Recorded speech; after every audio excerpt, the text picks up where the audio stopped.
Hello to the Old Man Orange Podcast. I'm Spencer Scott Holmes. And I'm Ryan Dunnigan. We get to do our in-person podcast. That means in-person with just me and Ryan, but it's so much different than just being on the Skype. I know we said that too many times. I know people who've been listening to us for a while, if they're still listening to us, it's probably going to be, because I still kind of think of us as like, when I think of the podcast, I think of like the first like 100 or so episodes where we were doing it in person.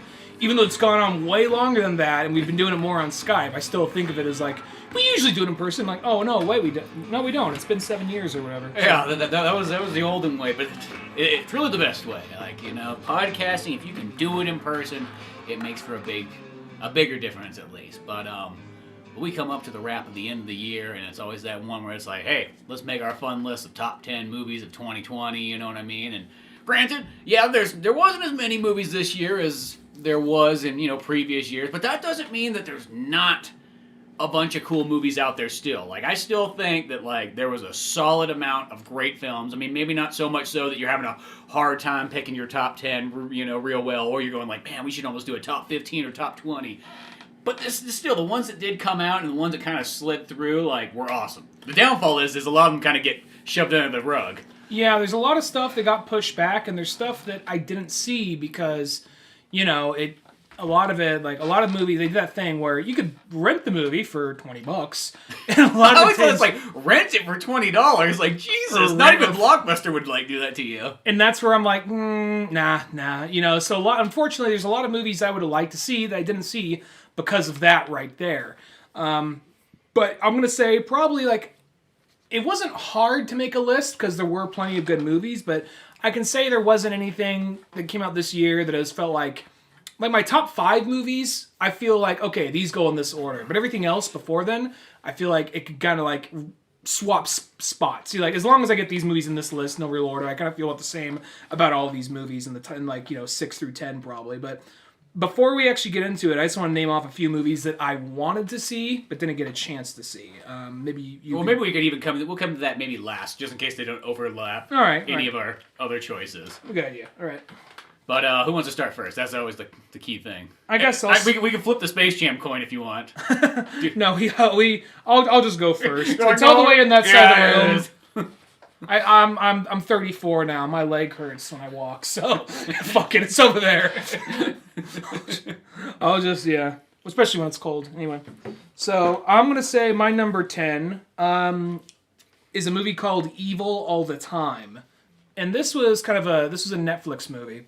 And this was one of those, the best way I can think of describe it is kind of like, it takes place in the 50s, but think of like that kind of vibe of Out of the Furnace. You know what I mean? That kind of like, cool. Kind of wintry fall kind of time placement and just corruption going on in this town. And essentially, it's like one of those movies where there's multiple stories going on at different times and what each person does and they all have, like, faith in God in some way, but it's kind of showing, like, it's almost kind of like the anti-Christianity movie. Mm-hmm. This town, this redneck-ass town, and you see how crazy Christianity makes people. Like, at some point, this one guy the guy who plays Pennywise, he has a son, and he's a World War II veteran, and he's gone a little crazy. His wife dies, and he thinks that, like, if he kills his son's dog and prays hard enough that his wife is going to come back to life. Make a sacrifice for the gods, damn it. Yeah, it's kind of presented, it's kind of the way it kind of goes, it's almost presented in kind of as a horror movie. It's not really a horror movie, but it is one of those like intense crime drama movies. Got horror elements. Well, at some point they go into the woods and they find like a dog on a crucifix. So it's like, oh shit, I thought he just killed the dog, you know? Yeah, it's like, he's like, no, he gotta be up there, just like Spartacus, put that dog up there. And sometimes there's things where it's like they, and that's not why I like the movie. I'm like, crucify more dog! No, that was probably the hardest part to watch of the movie, but there's like, it has Tom Holland, it has Sebastian, he's like, Tom Holland's more or less the main character. Robert Pattinson plays this shady-ass, crooked-ass preacher. Mm-hmm. It's got a big cast. There's the guy, I don't remember his name, but he was in the second of the new Planet of the Apes movies, and he was the new John Connor for a minute. Oh, okay, yeah. That guy. I forgot. He's a good actor, but I forget his name. That guy, too. Yeah, he plays like a serial killer who he kind of like lures like him and his wife, and his wife's younger than him and pretty hot.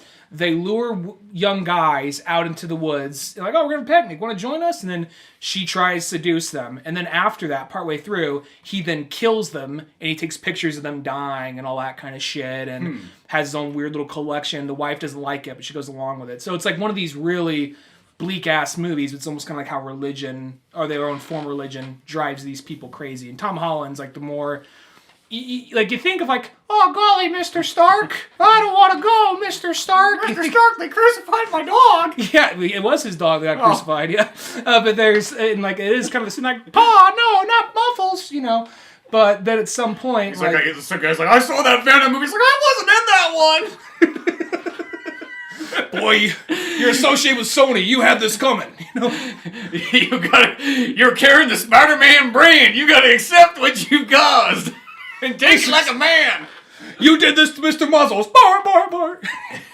And then like, there's a part where he's like one of those like he's a fucking hard ass. There's like some guys that are beating up on his cousin or his sister or something, like that old school 1940s, 1950s Letterman jacket bullying, that kind of shit. They come on by in the pickup truck. Yeah, that kind of shit, you know. Like tie his dog up to the back of the truck. We're gonna drag it through town. It's not all dogs, but it's not all about like dog killing. like you're like, that was actually one scene. Like, I guess when you open up with that, you're expected it through the whole movie. But, it was gonna look like a Cradle of Filth cover, except for it's just gonna be a dog on a cross with like fire behind it.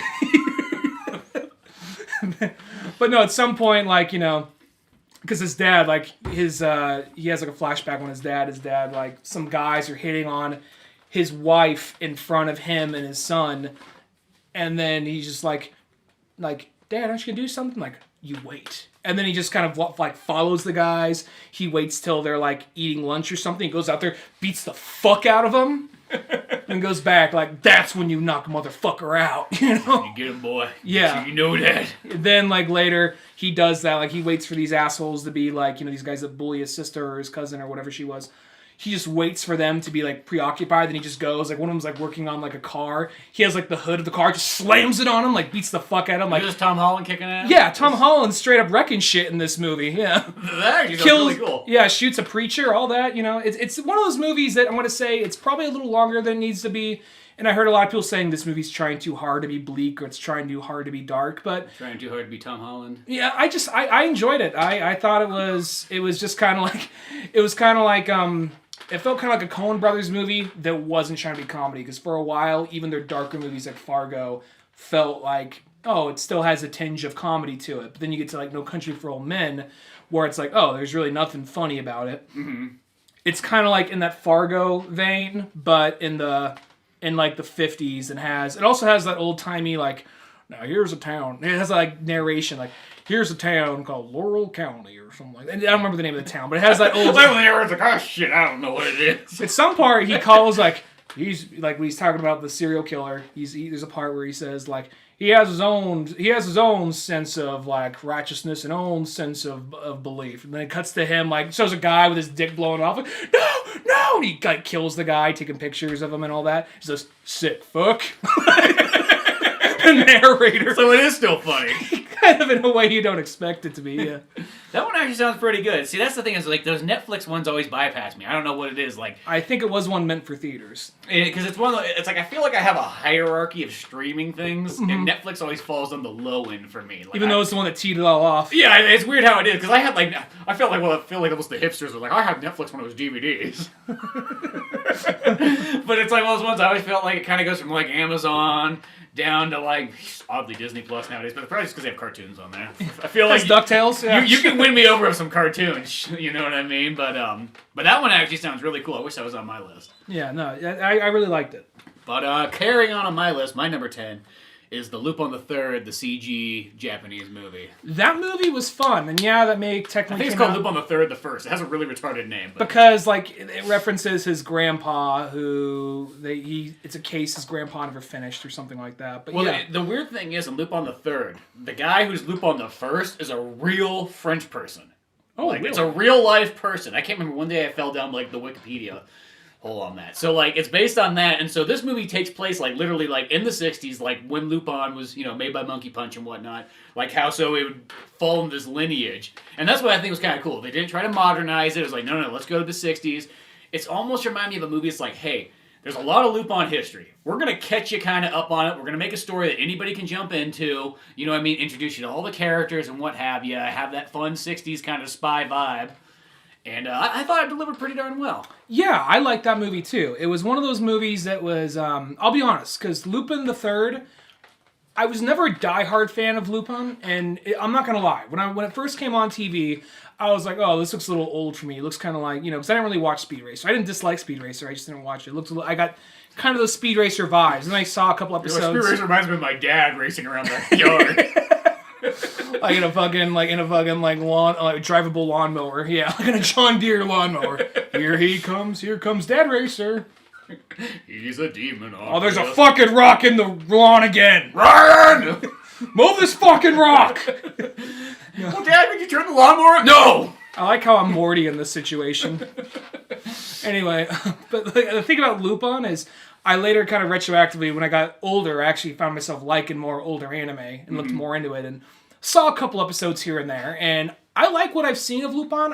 When it comes to Lupin, I'm kind of like Star Trek with Lupin. Like, I don't watch the Star Trek shows, but if a movie comes out, I'll see it and I'll probably enjoy it. Mm-hmm. I'm kind of the same way with Lupin. Yeah, well, I mean, even myself. I mean, I've seen just, you know, the movies. I've seen a handful of the episodes throughout time of all the different kind of seasons. And I really like the Hayao Miyazaki one. But yeah, that one's always a great one, too, and so on. So it's like, I wouldn't say I'm maybe a diehard Lupin fan, but I've always really enjoyed it, like, in general. Well, plus it's also one of the inspirations for Cowboy Bebop, too. Yeah, so what gotta like that.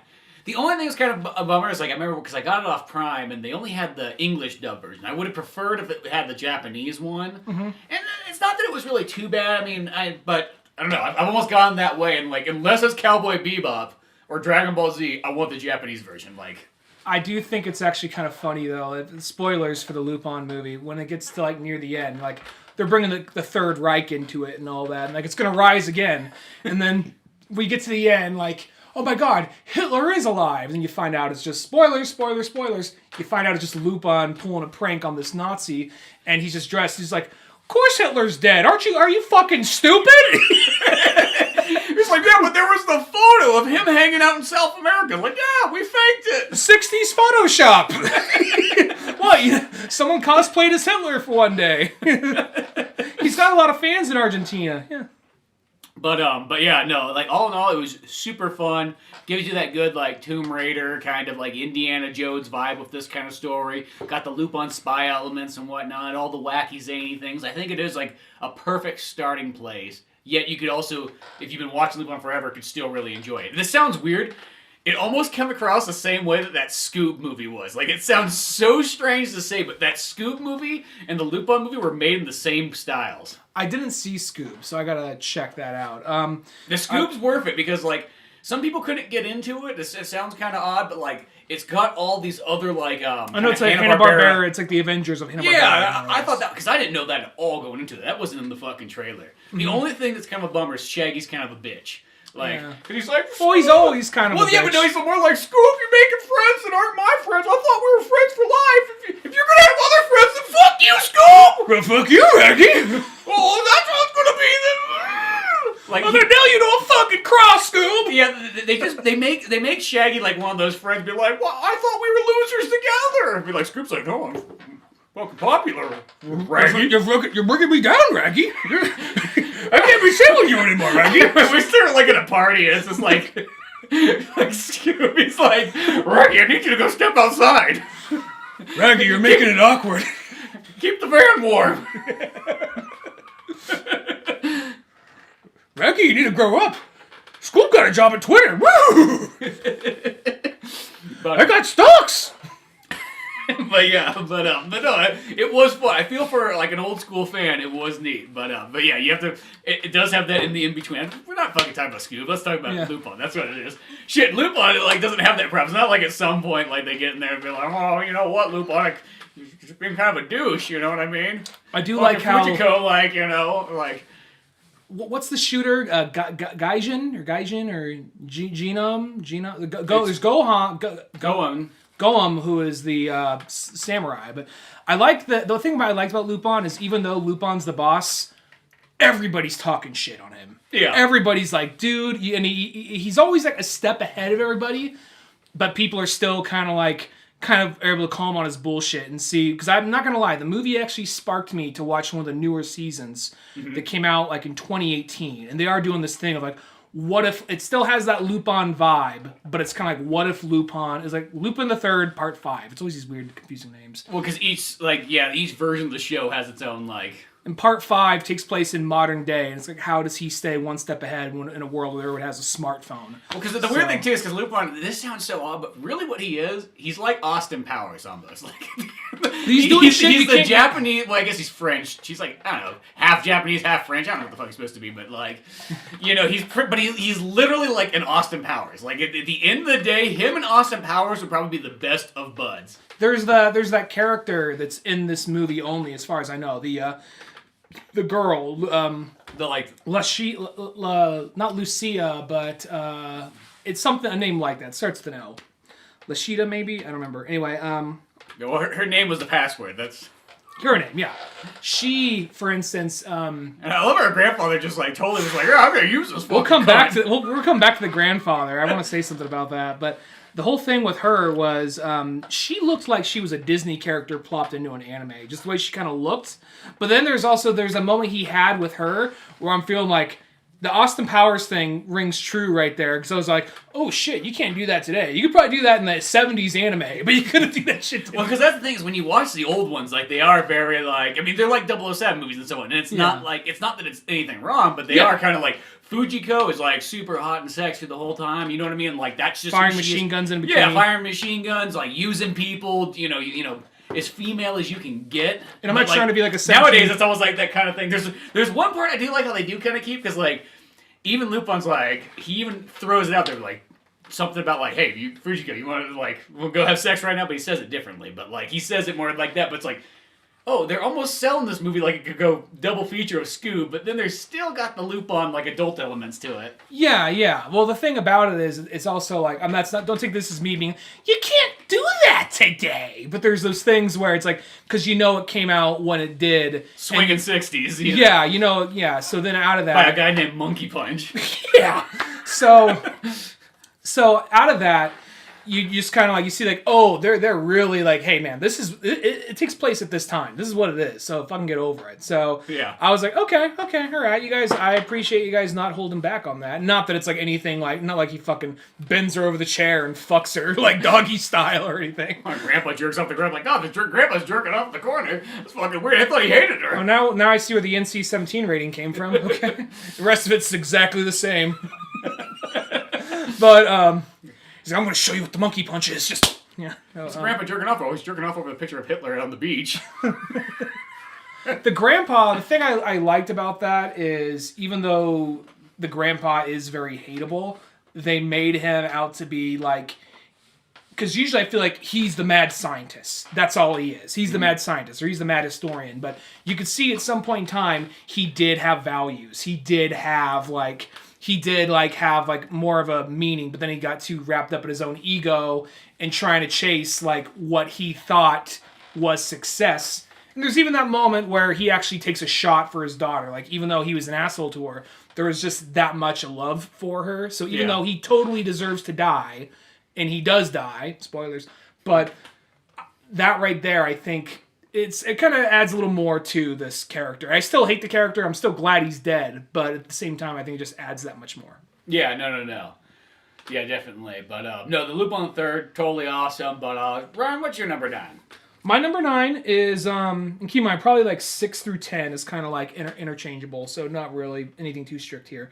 My number 9 is King of Staten Island, and that's a Judd Apatow movie, like partially written by Pete Davidson of SNL, and it's a quasi autobiographical story about this guy who, in real life, Pete Davidson's dad died in 9/11. In this movie, he was a firefighter. In this movie, he's a firefighter that died, not 9/11, but died around that same time. And he's never gotten over it. And he has, like, mental issues. Like, he got hit in the head at a young age, so he's just does stupid, impulsive decision. And he's a man-child. He's a guy who's 24, living at home, not getting a job. And there are moments where you just fucking hate Pete Davidson. But the thing about it, and, you know, if I'm like, if this is going to be the whole movie, I don't know if I can watch this. But that's when the best part comes in. Bill Burr is angry stepdad. So that right there would be the saving angry firefighting stepdad. Like, not really a stepdad because they don't get married by the end, but Bill Burr, like, I'll always be your fucking stepdad. He has that angry stepdad kind of thing. At some point, like, Pete Davidson, like, he's just given, like, he's on the beach giving his friends tattoos, and he's just like, you know, he's like a total slacker. He wants to become a tattoo artist. And he's just on the beach, and some little kids walking by, like, "Hey, kid, want a tattoo?" You know? Just fucking shoving this needle in the guy's arm. Like, I don't know, mister, I'm not supposed to do drugs. And one kid's like, the kid's like, "I don't know if I should get a tattoo." He's like, "Oh, that's fine, it's fine. What do you want?" Like, the Punisher. Like, "You're a fucking badass. You're getting the Punisher, right on." So he gets, like, one line. The kid, like, runs away crying. And later, Bill Burr's knocking on the door like, "Did you do this to my fucking kid?" So just imagine that whole thing. No, you finished the Punisher one, and I ain't paying a single cent. Not even that. Like, I have to get this fucking removed. What the fuck's wrong with you? You know, so just... It's basically this movie about... It's a coming-of-age story about a guy in Staten Island trying to get his shit together and trying, like, his mom kind of babied him for a while, but the mom is just now finally kind of reaching her end. Mm-hmm. And it's also kind of about, like, Bill Burr starting to get close in with the family. And you find out he's got some, like, you know, kind of demons in his closet, but nothing too bad. And it becomes about these two guys bonding.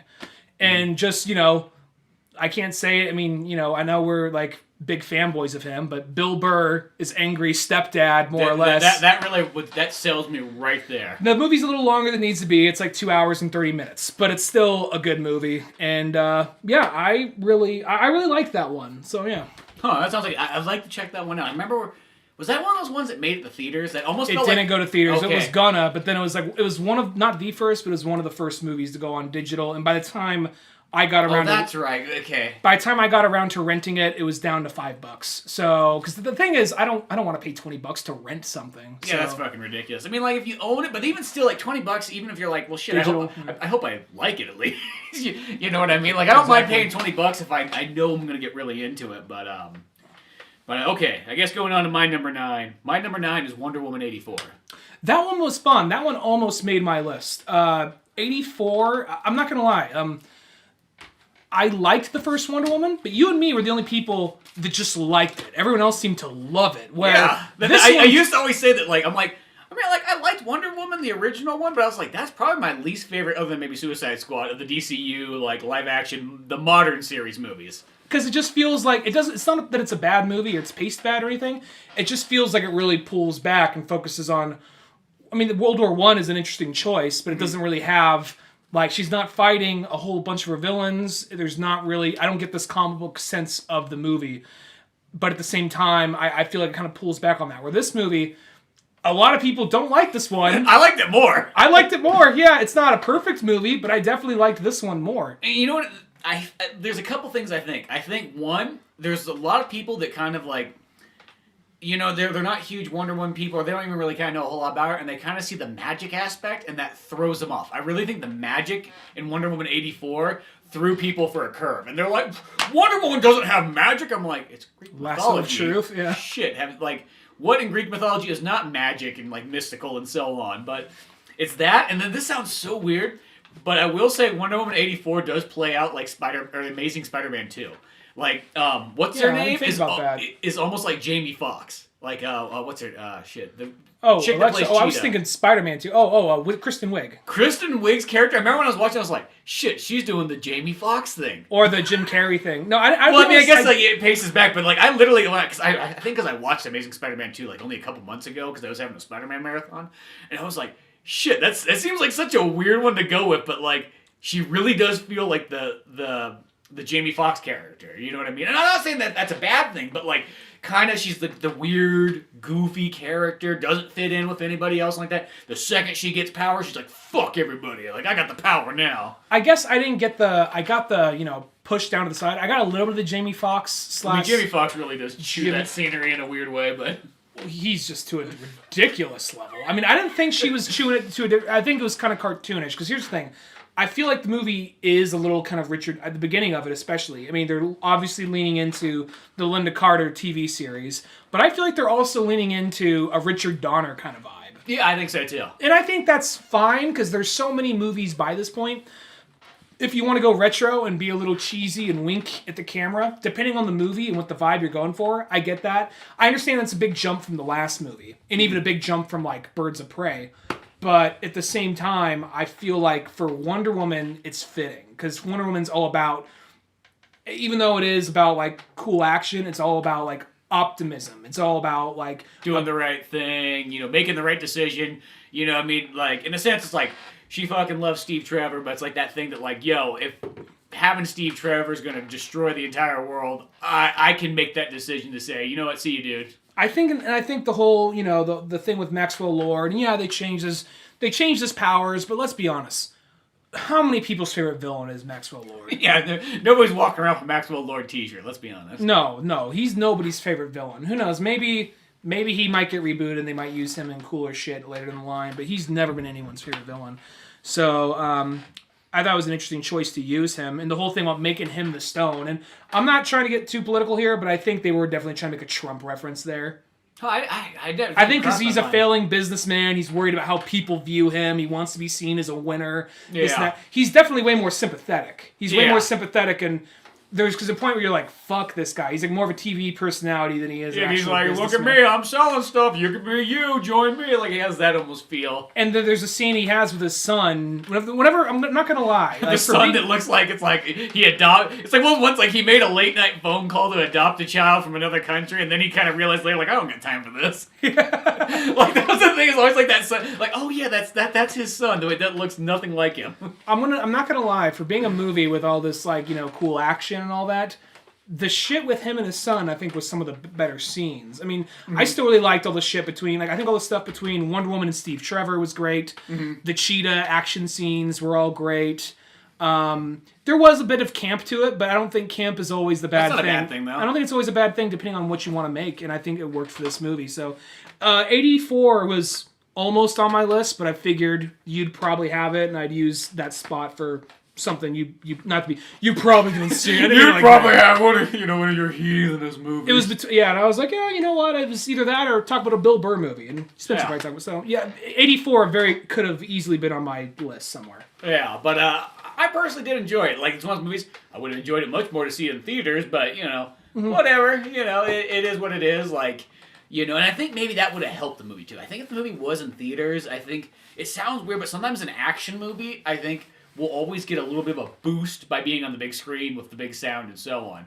I think sometimes when people watch it like on a smaller screen and whatnot, it's easier to kind of go, like, what the fuck's wrong with this movie? And plus, it was cool to have like Linda Hamilton. Linda Carter. Why not? Linda Hamilton too. Fuck it, shit. Sure, everyone. Linda Carter come in at the end, that little cameo, and yeah, she winks the camera, but it's like, it's Wonder Woman 84. Come on, it's I always thought that Linda Carter should have been like Wonder Woman's mother, like in the original one, because you always kind of look at it and go like, the Wonder Woman movie, like the mother that they chose, like good actress and everything, but it's like, doesn't look like they're related at all. Well, she made her out of clay. I mean, I guess so she modeled her the way she wanted. Like, she's not gonna be like. Let's give her some brown hair. We'll call it good. Yeah, but because I felt like, dude, Linda Carter could have easily done that, but sometimes I think they always get a little bit weird, but like, whoa, that's a TV actress. You can't put her in a leading role. Now I think we're at that point though where we want to see him in those kind of things. I'm not gonna. He's probably too old for it now, but if they came out and said Billy D. Williams is coming back as Two-Face, I'm like, do that. So he never had a chance to do it, but he'd have to want to do it, and he probably couldn't do a whole lot. He'd probably have to be like, just shoot someone from the other side of the room. I mean, it's Two-Face. That's one of those characters. I don't feel like him and Batman are getting into a brawl. No, you know what I mean? Just do a lot of talking scenes. Yeah. But yeah, what's your number 8? I guess we're on now. My number 8 is a movie called Irresistible, and what that is it's a movie actually written and directed by Jon Stewart of The Daily Show. And it's this movie, it's a political movie about, it's a guy who's not real, obviously, but Steve Carell plays this guy who was part of a campaign manager for a bunch of Democrats throughout nearly every major presidential election. Is it a period piece one? It takes place today. Oh, okay. And, it kind of acknowledges on like how Democrats like we don't know how to speak to the fucking people, you know. Right, just like they're like, oh, how do we fix that problem? Just throw money at it. Kind of. That's like, kind of. That's what the movie. The money's not fixing it. Throw more money at it. It's not appeased. That's kind of like what the movie is ultimately kind of complaining about, actually, and among other things. But essentially, I don't remember the name of the guy, but he's a big actor. He was the guy who was Ben Affleck's dad in The Town. Oh, okay. Him. He's also the guy that killed himself in that one Ben Affleck movie. The gangster one? Not the gangster one. The guy. Gone Baby Gone. No, it was a movie neither of us liked. It was about the recession. Oh. Ben Affleck, Tommy Lee Jones. You mean the movie that we had this big outdoor movie party and it's like we're gonna watch. It was like the Company Man. It was the Company Man. It was like the most bizarre movie for like 6 dudes if you sit down and go, have beer. Watch the Company Man. You just saw all these actors you like in suits thinking like... I mean, you read it on the description and it sounded like it should be amazing. But then, yeah. No. Like Kevin Costner or something in it too, I think. Anyway, yeah. And the guy who kills himself in that movie, he's the guy I'm talking about. Anyway. The only funny part of the movie. Oh, yeah. The part when he killed himself. Like, what's he doing? Yeah. No, he is in a small-ass town, I think Connecticut. And essentially, he gives a speech more or less saying kind of liberal values, and he's like a farmer in this little farmer town, and he gets shut down by the mayor, and then that goes viral. Steve Carell sees that, he goes like, this guy, we can maybe make him mayor, then we can maybe get him in a higher position, and maybe another 4 years after that, he could become we could make him run for president. We have a Democrat that knows how to speak to middle America. That's his whole plan. Mm-hmm. So it's kind of this guy who's used to running these massive campaigns, going to this small little rural town, and trying to be like, hey, I'm one of you folk. Yeah. And people just seeing kind of right through his bullshit. We can see through you, boy. And that's what it is. And I'm not going to lie, the movie's not like laugh out loud funny, but it has a lot of little chuckle moments, but ultimately like what the movie's trying to say. And then out of that, he has this one lady who is always his opposition, and she's always running all the Republicans' press stuff. And she comes in and says, like, well, I'm going to be backing up their candidate now. So it becomes this huge thing. So it's pulling all of this effort. And ultimately the movie says what's wrong with elections. Usually on the show, we'll talk about, like, we'll say, oh, spoilers ahead, but here's the twist. This is a movie I really don't want to say the twist. Because it's really worth it. It's really worth it, and it's not a movie that I think a lot of people see. The movie didn't even get that great of reviews, but I liked it, and I thought it was funny. It wasn't like laugh out loud hysterical, but it was funny, and I liked what the movie had to say. And it was just kind of also, there's a scene at the beginning of the movie where they show the lady talking for President Trump, and then it shows the guy talking for Hillary, and then, it shows what they really want to say, and he says, like, I'm lying. You know I'm lying. I spin this shit. Fuck you, fuck you, fuck you. You're still gonna say what I say, and you're gonna still, like, believe me, everything I fucking tell you. They're showing both of them say that, so even though it's from the side of the Democrat, and it probably leans more left, this movie really criticizes both the left and the right. Pretty much how that, like, elections are kind of almost, like, useless. It sounds weird, but even on Old Man Orange, where you kind of learn that early on, that you put a fucking vote of, like, hey, what movie do we watch next?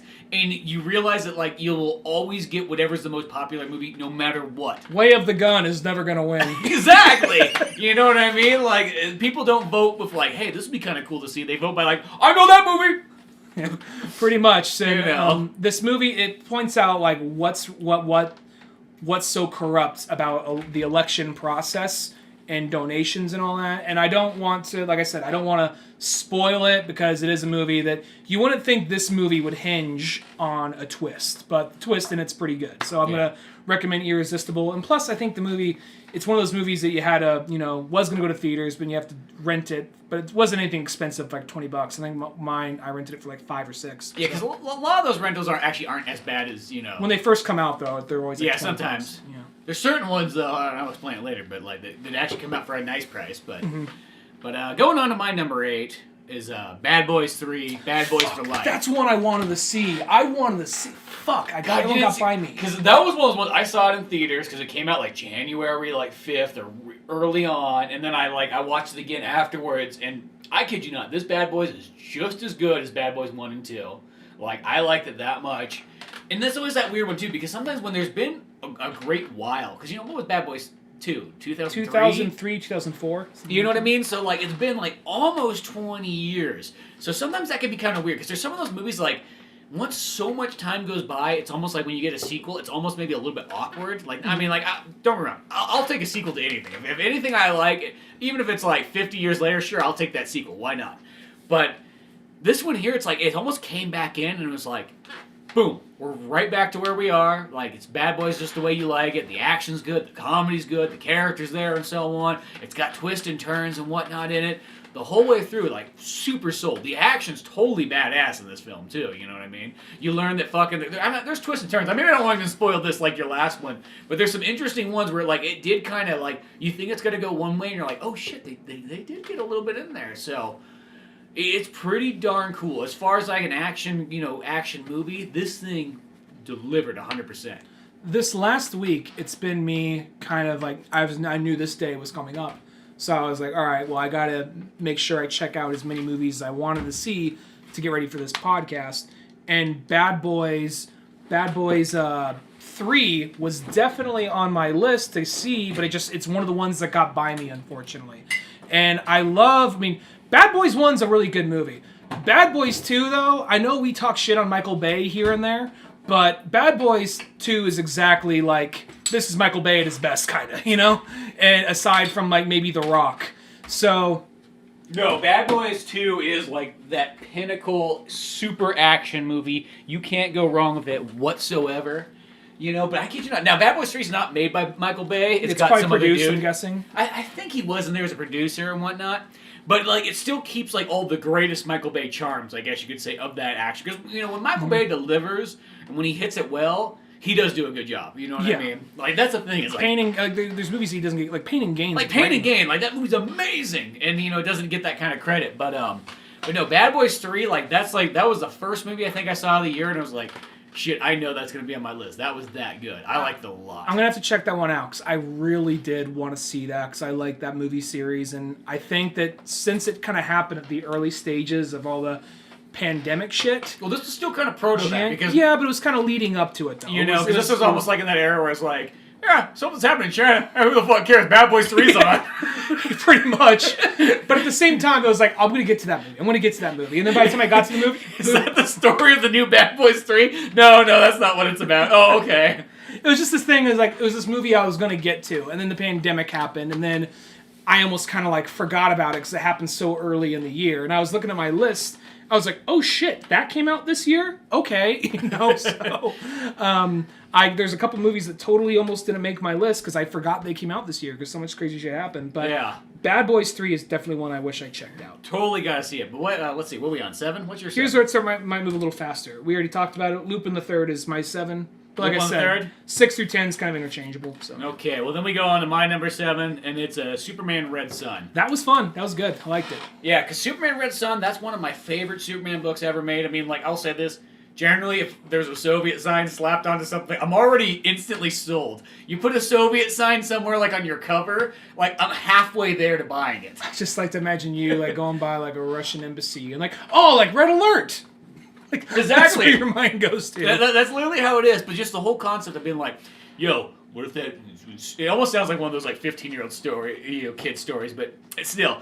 It's like, well, what if Superman's, like, spacecraft came by and instead of landing in America, it landed in middle, Russia. And down there, he was raised by some, communist fellas, and he was, truth, justice, in the Soviet way. Well, that's the thing about it, because what I like about that movie, I mean, I'll be honest, that's one of the big books I never read, and I gotta get to it. But shit, that was one of those ones, like, I think when I kind of got in the comics from after you, that was one of, like, the first, like, 10 books I remember buying.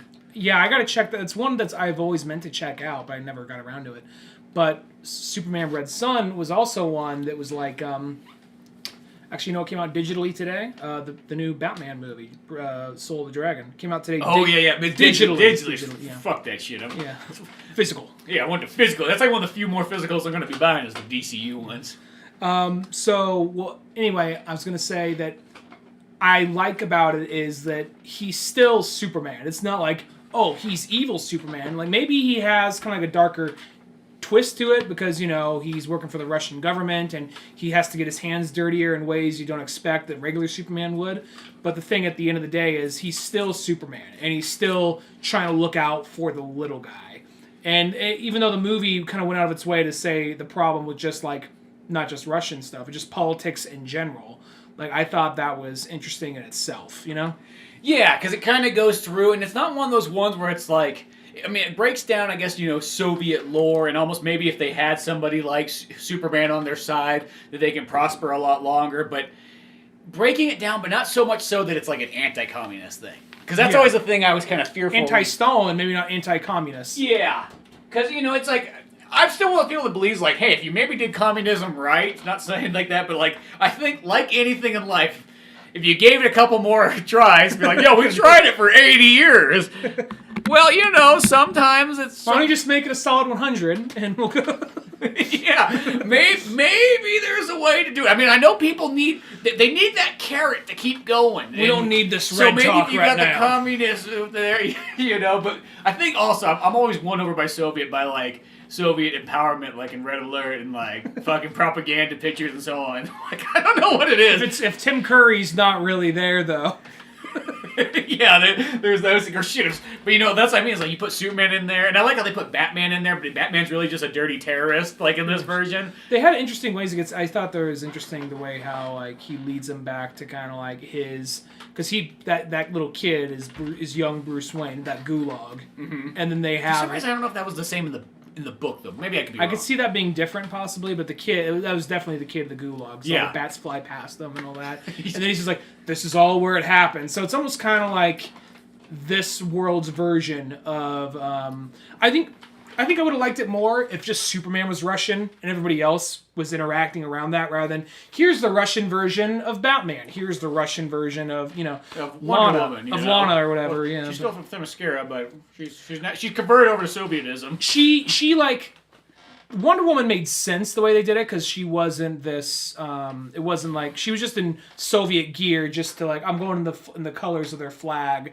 to appease them, the way she did with America. Yeah, the same way there. So Wonder Woman actually makes real sense in that one. Batman's the only one, and Lana Lang is, even though they changed Lana Shravli, blah blah blah blah, so whatever, you know. Yeah. Whatever, some like 14-letter name. Sorry, Russian listeners. She's pretty much like the sister that Colossus saves from the tractor. Yeah. Pretty much. You know. But yeah, no, Superman Red Son, I felt for the DCU, that one was a solid adaptation. Got the story the way it was. Still did things a little bit differently, but not like in a bad way. Like, I love that one a lot. That's another one that could have easily made my list, but for a minute I kind of forgot it came out this year, and on top of that I was like, Spencer's going to talk about it, that'll give me an opportunity to talk about another movie. So that one very easily could have been on my list too. But, so what's that other movie? Evil All the Time. Or anything I talked about up until this point. Like, what's your next movie? Is what I'm saying. My next movie, okay. I was like Evil All the Time, but you were talking about that. It's so good, I got 2 places for it. No, my number 6 is Tenet. And you know what? I feel so bad because this is a movie I really wanted to see, and I had that chance to go see it in theaters because when movie theaters reopened again, there was like that 3-week window. We didn't know it was going to be 3 weeks though, and I remember before it's like, well, God, Tenet's like 3 hours long. Well, maybe I'll go see the new X-Men movie instead. I know, like that's the one where it's like you went and saw the new X-Men movie. I'm like, well, it's an hour and a half, and then it was like the next week it was like, oh shit, they're playing Empire Strikes Back again. Well, fuck, I gotta go see Empire Strikes Back again. Come on, that's legacy there, you know. And the next thing you know, it's like, oh, movie theaters are closed, so... And then I never got around to seeing it. I feel bad about that, because it's Christopher Nolan, and there's not a single Christopher Nolan movie I've never not liked. Yeah. Everything he's done, I'm always like, they're fucking awesome. The only movie of his I have not seen is Following. but everything else of his I have seen. Is that the very first movie he did? The very first, I think it's black and white even. The very first movie he made before Memento. And this is kind of like, if you're going to put it on the Christopher Nolan scale, and I don't really want to do that whole, like, at number 1, Dark Knight. At number 2, I don't want to go... Yeah, okay. I don't Batman Begins. I don't want to go through that whole thing, but for me, this is probably more of a mid-range Christopher Nolan movie, which is by no means a bad thing. I think that the movie's long, and it's one of these things where it opens up, and you don't entirely get how it all works, but as it progresses, you're like, I'm picking up on it, okay, and then like I'm just gonna let it happen, and I'll figure it out as it goes along, and you start to figure it out, and then you're like, okay, and then they bring in this other thing where you're just like, and I don't want to explain it because just spending the rest of the podcast trying to figure it out. And I already talked about it on like Water Cooler with Marley and Cameron, so it's all there. But at some point you're kind of like, okay, maybe I'm not getting it. then you're like, okay, I'm getting a little bit more, but not entirely. So there's just some weird like kind of like it's because it's this movie trying to like make quantum mechanics and time travel and all that kind of stuff and physics. It's one of those movies trying to make a movie out of those kind of theories and crossing it, and I'm not gonna lie, I think it's a little bit more convoluted than it needs to be, but at the end of the day, it's a really good spy espionage movie. They have some amazing of course it's Christopher Nolan, so the camera shots, the angles, the action scenes are always going to be amazing. Denzel Washington's son fucking wrecks house in this movie.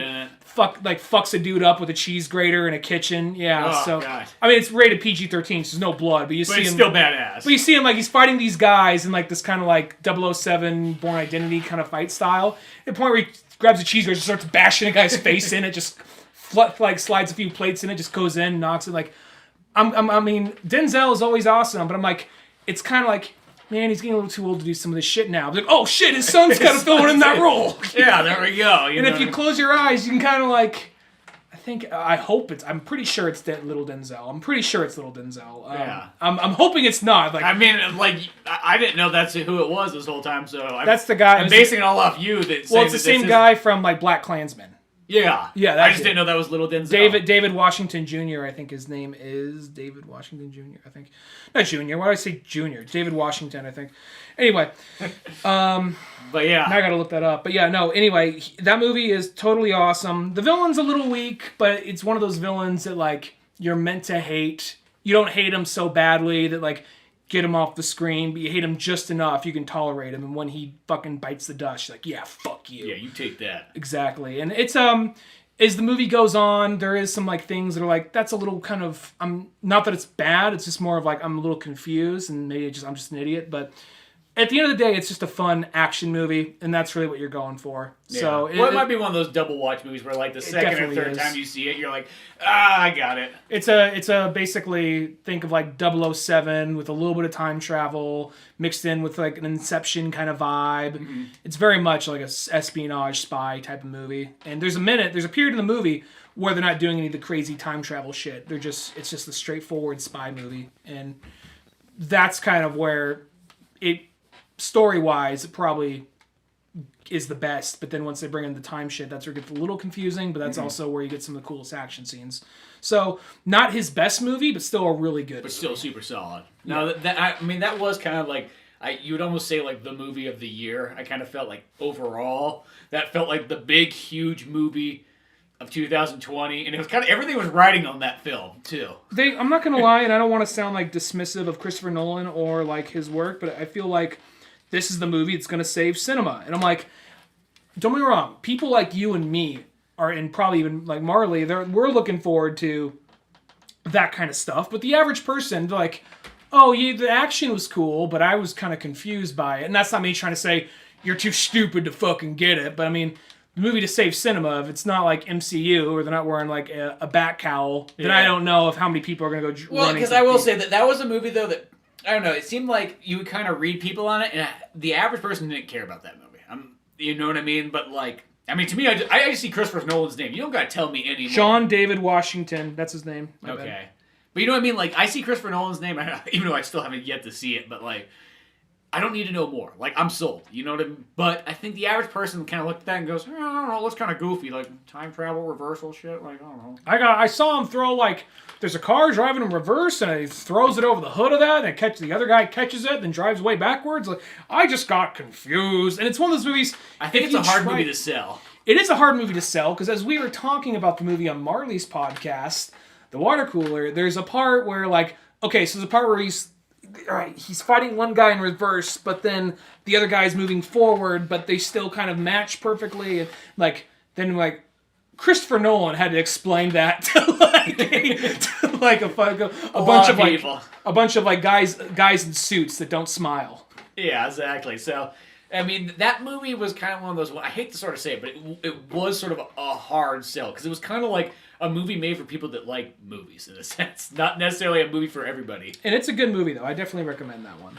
But yeah, I'd like to check that one out. But I guess moving up the list, I'm going to pull, on my number 6 here, I'm going to pull what Dunnigan always does every year and throws on a documentary, because I don't think I've ever done a documentary in my entire life. None on here for on me, my top actually. 10. Yeah. But my documentary is a little bit different, I guess, but I'm going with Console Wars.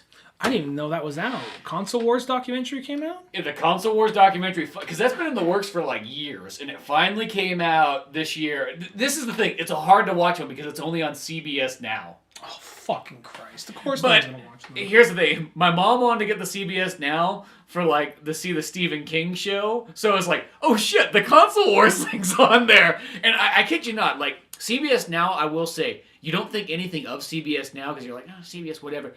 It has a lot of fucking cartoon shows on there and whatnot. Like, you got the Ninja Turtles, you got, like, the Nickelodeon shows, got, like, Rocko's Modern Life and so on. CBS, really? Yeah, so, but, like, I will say, there's a lot more content than you would think. But Console Wars was on there.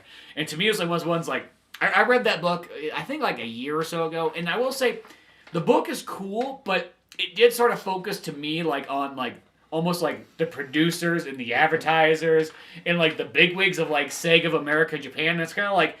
At the end of the day, that feels like you're focusing on, like, Bruce Springsteen's manager and not Bruce Springsteen. Like, I don't give a fuck what his manager has to say. I want to hear what Bruce Springsteen has to say about that song. Uh-huh. And, like, I mean, it had a little bit of that. Like, you know, Yuji Naka and so on was in there. But, like, I wish it would have had more. Like, they focused more on, like, well, this is the advertising campaign we did, and this is that, you know, and so on. You're like, who the fuck cares? Like, get the guy who made fucking Sonic the Hedgehog. That's the more important thing. Is it more from the Sega aspect, the Nintendo aspect? Yeah, no, it definitely does do. It plays the underdog game. Like, here's this company coming in to fight old big Nintendo and so on. But as a documentary instead of a book, it's a little bit different because the documentary can back it up because you got the footage. You know, I feel the commercials kind of make more of an impact. Like, when you talk about commercial in a book, not the same. Mm-hmm. You talk about commercials in there, you can show them, you can show the footage, and so on like that. And it's only an hour and a half and everything, so it gives you this kind of like, here's this battle between Nintendo and Sega. We summed it up to you in an hour and a half.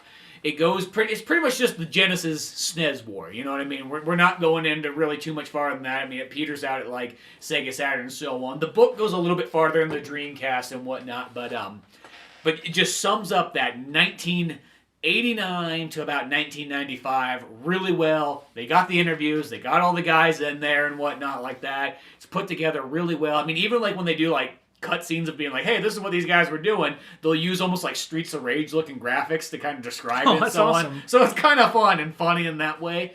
But yeah, is anybody who's into like old school retro gaming, like that Console Wars one, the movie, I think, or the documentary, I guess, whatever you want to call it, that did a really good well of summing it all up, kind of putting it together, and then like, boom, here we go. If I knew that came out this year, because I had no idea about this thing, if I knew that came out, I would have gone on my way to watch it. It's worth getting the CBS Now for like $10 or whatever it is a month, just to even watch that. I mean, there's other stuff on there, but that was pretty sweet. Well, I was always saying, it sounds weird because like it was in like one of the magazines. I remember like there was a section. I think it was even like a Game Informer. They're like, oh, here's some like video game documentaries. I was like, CBS fucking Now. Why is that in there? And then lo and behold, it all kind of worked out. But I was like, that's a weird place to put it because. I'm not gonna lie. Like the CBS Now seems like the old person. Like, well, it's also kind of like, well, hey guys, we got Star Trek. You know. Yeah, well, that's what I think they're really right. I feel like. We got Picard and Discovery and the cartoon show that looks like Rick and Morty. Yeah. When that cartoon show came out, people were like, "Fuck this!" And the show I remember my dad was like, "Dude, I really want to watch that cartoon show," like, because my dad likes anything Star Trek, so it doesn't matter. It's funny you mention that. I watched Star Trek Beyond yesterday with my dad. So funny you mention that. But because I never disliked Star Trek, but I never was like a big Star Trek fan. Like I said, if a movie comes out, I'll see it. But I'm curious about the Picard show thing. Picard was good. More just as a Patrick Stewart fan. I'm more curious about Picard. I probably want to know the connections. Like I'm sure there's a part where some character comes in. Like, oh my god, they brought in this character. Did they have those parts in there? And I'll probably be like, this means nothing to me. It's okay. He's making pizza, so you'll be happy. He's making pizza? He was making pizzas. That's what he's doing. He's like, I retired, so I'm making pizzas outside. He just has a pizza factory. It's the same. The logo's exactly the same. Only the guy tossed the pizza balls. He's got a fucking chain. You're like, yeah, Picard, you're living on a fucking wine field. I'm fucking out here making pizzas, slinging it for people, for aliens that are never fucking grateful. But yeah, Console Wars. Check that out if you love the battle of Sega Nintendo. You know what I mean? It's just that. It's that classic. It's about the 90s when everything was a versus. You're either in this group or the other. Yeah. God forbid you can like both of them at the same time. So I guess we move on to our number 5. We're halfway done here. This is probably where my stuff goes more in like a order of how I like it. And I think most people will be like, what's this doing that high? You're going to say, what's this doing that low, probably. My number 5 is Sonic the Hedgehog. Oh, Sonic the Hedgehog is... That's that movie that, like, almost felt like it was destined to fail at first. Destined to not be good. And I remember me and you were just always at that point, like, dude, I don't care what it is, we gotta see it no matter what. Like, doesn't make a difference. It may look goofy as fuck in those original trailers, but whatever. And then, lo and behold, they redo Sonic and everything like that, and then you kind of go in to watch it. And I think as long as you go in there with the idea of like, hey, Sonic the Hedgehog 1. Don't think past that. It's Sonic 1, Sonic 1, Sonic 1. And you go in there and you watch and you're like, shit, this is a fun fucking movie. Like, it's good the whole way through. The action's good. The jokes hit. Jim Carrey kills it, you know what I mean? Like, the soundtrack's beyond this. Like, shit, even on Spotify, it was like one of those ones, like, when it came up in my music review, it's like, you listen to that Sonic the Hedgehog soundtrack quite a bit. Well, it has, like, what? It has Queen... It has... It just has a bunch of fun songs of, like, kind of like maybe even one-hit wonder bands, but there's a lot of cool techno bands in there. Mm-hmm. There's a lot of cool, like, even the Poppy Field family. Like, I never knew about that band, but, like, they even go into their other albums. Fun stuff, just weird Marilyn Manson family-like music, but like that. Like when I listen to that band, like that had to have been like a Charles Manson's. I know that's the difference there. Like we don't like to get the Manson families confused here. You know, Marilyn and Charles are not on speaking terms anymore. Yeah, not sure they ever were. The thing about that is, I'm not gonna lie. There's I guess. One of the reasons why the movie is as high is on paper, you put what the movie is. Like, Sonic comes to our world and interacts with just people. People that aren't even in the fucking game.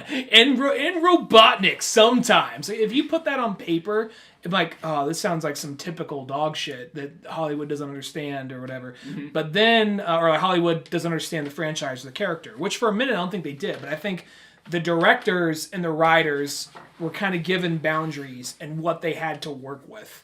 And yeah, I'm not going to lie, Tenet is a better made movie. It looks better, but at the same time, I'm not going to lie, I was more entertained with Sonic. Maybe I'm a simpleton, but at the end of the day, the thing is, they looked at what they had, like, okay, this could just be another fucking Alvin and the Chipmunks movie, but we can dive a little deeper. I know a lot of people might roll their eyes at that, but I think this movie, it's really a movie almost kind of about, like, not totally mental illness, but more like loneliness. It's like... Yeah, I don't want to say mental illness. People throw that term around way too much. Yeah, nowadays. Maybe I heard that like term, everybody's retarded nowadays. I heard that phrase thrown around a little bit through the movie, which I kind of get what they mean, but it's more about a guy who's just kind of a young hedgehog, who kind of went crazy just from being alone and being separated from everybody. Yeah. And just kind of like trying to latch on to something or anything. And I think that what could have been a very easy, just silly, wacky fart joke after burp joke, which, yeah, there's one fart joke, and yeah, there's one burp joke, and they're within 20 seconds of each other. But beyond that, the whole movie, it's smarter than you expect it to be. The action is actually really good. Mm-hmm. And yeah, the scene in the bar, yeah, there's always, in like all road trip movies, there's always that scene where they're going to fight with a couple of rednecks. But it still works out in a weird way. It still works out in a weird way, and Jim Carrey is Robotnik. I'm not going to lie. I was like, well, I'm sure he'll do a good job, but I think that's a weird choice because Robotnik's fat, Jim Carrey's skinny. But at the same time, though... He still kills it. When they had like early, like... press, not screenings for the movie, but just early looks that we didn't see, but like other news outlets saw, and they talked about, there's a scene apparently where Jim Carrey's dancing and all this and that by himself, and then you're like, what? And then you watch the movie though, and like it fucking works. That whole dance scene where even when you look at the family, yeah, when you look at that screen, if you look at the different playlists, he has a couple Crush 40 playlists on there. Uh-huh. And then he also has, like, dinner for one, like all this type of shit like that. And he just does this. It's like this is a scene that should be like, what the fuck? It's Jim Carrey doing Jim Carrey and just being absolutely funny. And just that abrupt cut with his creepy ass little sidekicks there, like, dancing on him. Like, yeah, it's like, what the fuck? It turns around. So, I'm not going to lie. This movie I went in there thinking, like, okay, after the redesign, like, I'm not expecting it to be amazing, but I'm expecting it to be a little better. And then going in like, oh no, this movie's actually good. And then getting it on Blu-ray and then watching it a few more times and not being like, oh, it's not as good the second. It's better the second and third time around. And it's a movie, and this is more of a personal thing. So, but it's a movie. Ever since I was a little kid, I wanted to see a Sonic movie. I remember being on a playground when Sonic 3 and Knuckles came out, being, man, why haven't they not made a Sonic movie yet? And it finally came out, and it doesn't suck. And not only does it not suck, it's actually good. It's a good movie. So yeah, it's one of those movies. I feel it's one of those ones. You know that kind of category of a movie that you can almost throw on anytime. You know when you're like, man, I need a movie to throw on. You could throw Sonic on, and like I feel like you'd always enjoy it. Like, you know what I mean? Like, it's a very fun flick to watch. And it's also one of those things, you watch the beginning and you're kind of like, because you know it's not a perfect movie. But at the same time, you look at you kind of know it's really the filmmakers, like the writer and the director and maybe Tim Miller, pushing against a studio that's like, we don't fucking get it. You get this much money, you get this much too. All right, what can we do? What do we have the rights to? And that's what this movie is. And they did a lot with what little they had. Because apparently they only had the rights to the first game, as well as a couple random things.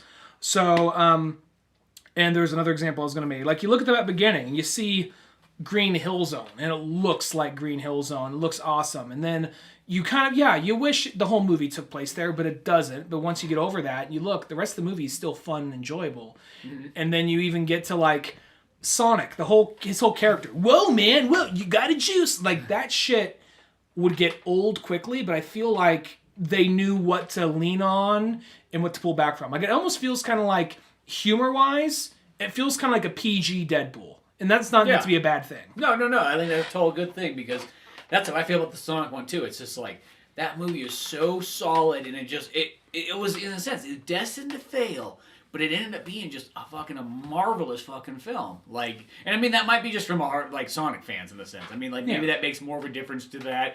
It's that thing you always wanted to see ever since you were a kid, but, like, that delivers. You know, whatever they do for Sonic 2... like, if they keep it in that same vein and you just add in, like, Tails and Knuckles, I'm fucking sold. You don't need to do much more than that. Well, I feel like seeing, like, first off, because the studio, not the director or the writers, but the studio was the one, I think, kind of holding them back. And I think now they see, oh, shit, this movie is one of the most marketable movies, most financially successful movies this year. And we just listen to the advice of the fans. Yeah. Or more the bullying of the fans, really. And then, on top of that, they made this badass movie. I think that now they'll be like, okay, yeah, let's go to Chemical Plant Zone. Let's go to Angel Island. Let's have like a more accurate San Francisco chase like from Sonic Adventure 2. Yeah. I could see that possibly happening. And yeah, they go to San Francisco for a second in the movie, but it didn't really feel like Adventure 2 just because they didn't really go to in the particular notable locations. Yeah. But at the same time, it's still awesome movie. Yeah, I think it'll only build, greatness from here. But yeah, totally fun one. Okay, I guess that goes on to my number 5.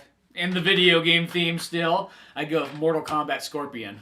How was that? I mean, obviously you liked it because it's on your list. Yeah. How was that one? You got that number 5. Like, dude, I kid you not. That Mortal Kombat one it's made by the DCU crew already at Warner Brothers. So you got a good animation company backing it up. You got like Sam Liu or anyone directing it?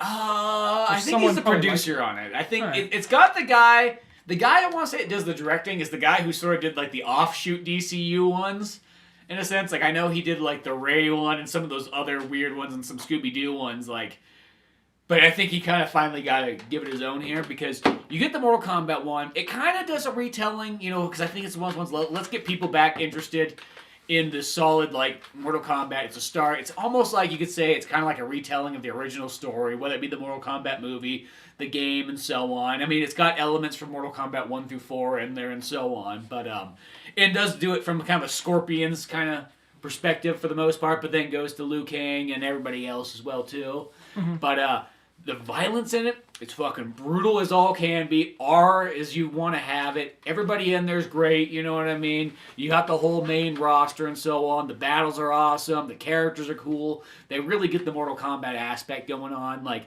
you couldn't ask for like almost a better Mortal Kombat film. I mean, as far as it is, it's dialed in. I've always been more of a Street Fighter guy than Mortal Kombat, but recently they had like a sale on Mortal Kombat 11. So, like $5 or something. So, I'm playing through. I'm like, I get it. I know. I went down the Mortal... Because, kind of this here, too, of, rewatching it. But then I was like, oh, shit. I'm going to go through Mortal Kombat 11, 10, and 9 all over again and whatnot. And just, it is that thing that you're like, shit, Mortal Kombat has such good fucking characters in there, though. They do. They don't really make bad characters. That's the thing about Mortal Kombat. I'll even say this, even over Street Fighter, even though I like Street Fighter more, I'm like...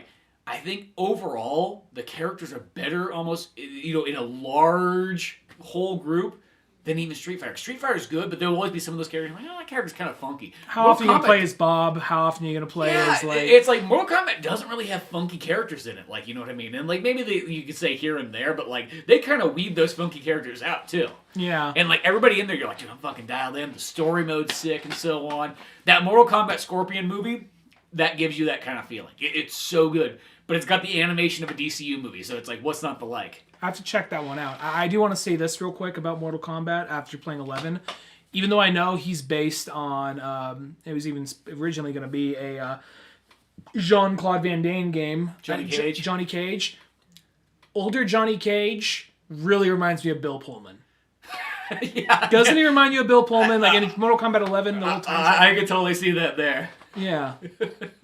But no, I mean, because for a while, Mortal Kombat was one of those games I played at a friend's house, and I saw the original movie and liked the original movie, and Johnny Cage is probably my favorite character out of that, aside maybe Liu Kang was probably my favorite character, one of those two. But after playing the game more, being lost in the story, but it's okay, time travel. Well, when you get to Mortal Kombat 11 and you didn't play 9 and 10, it would be a little bit weird. But after...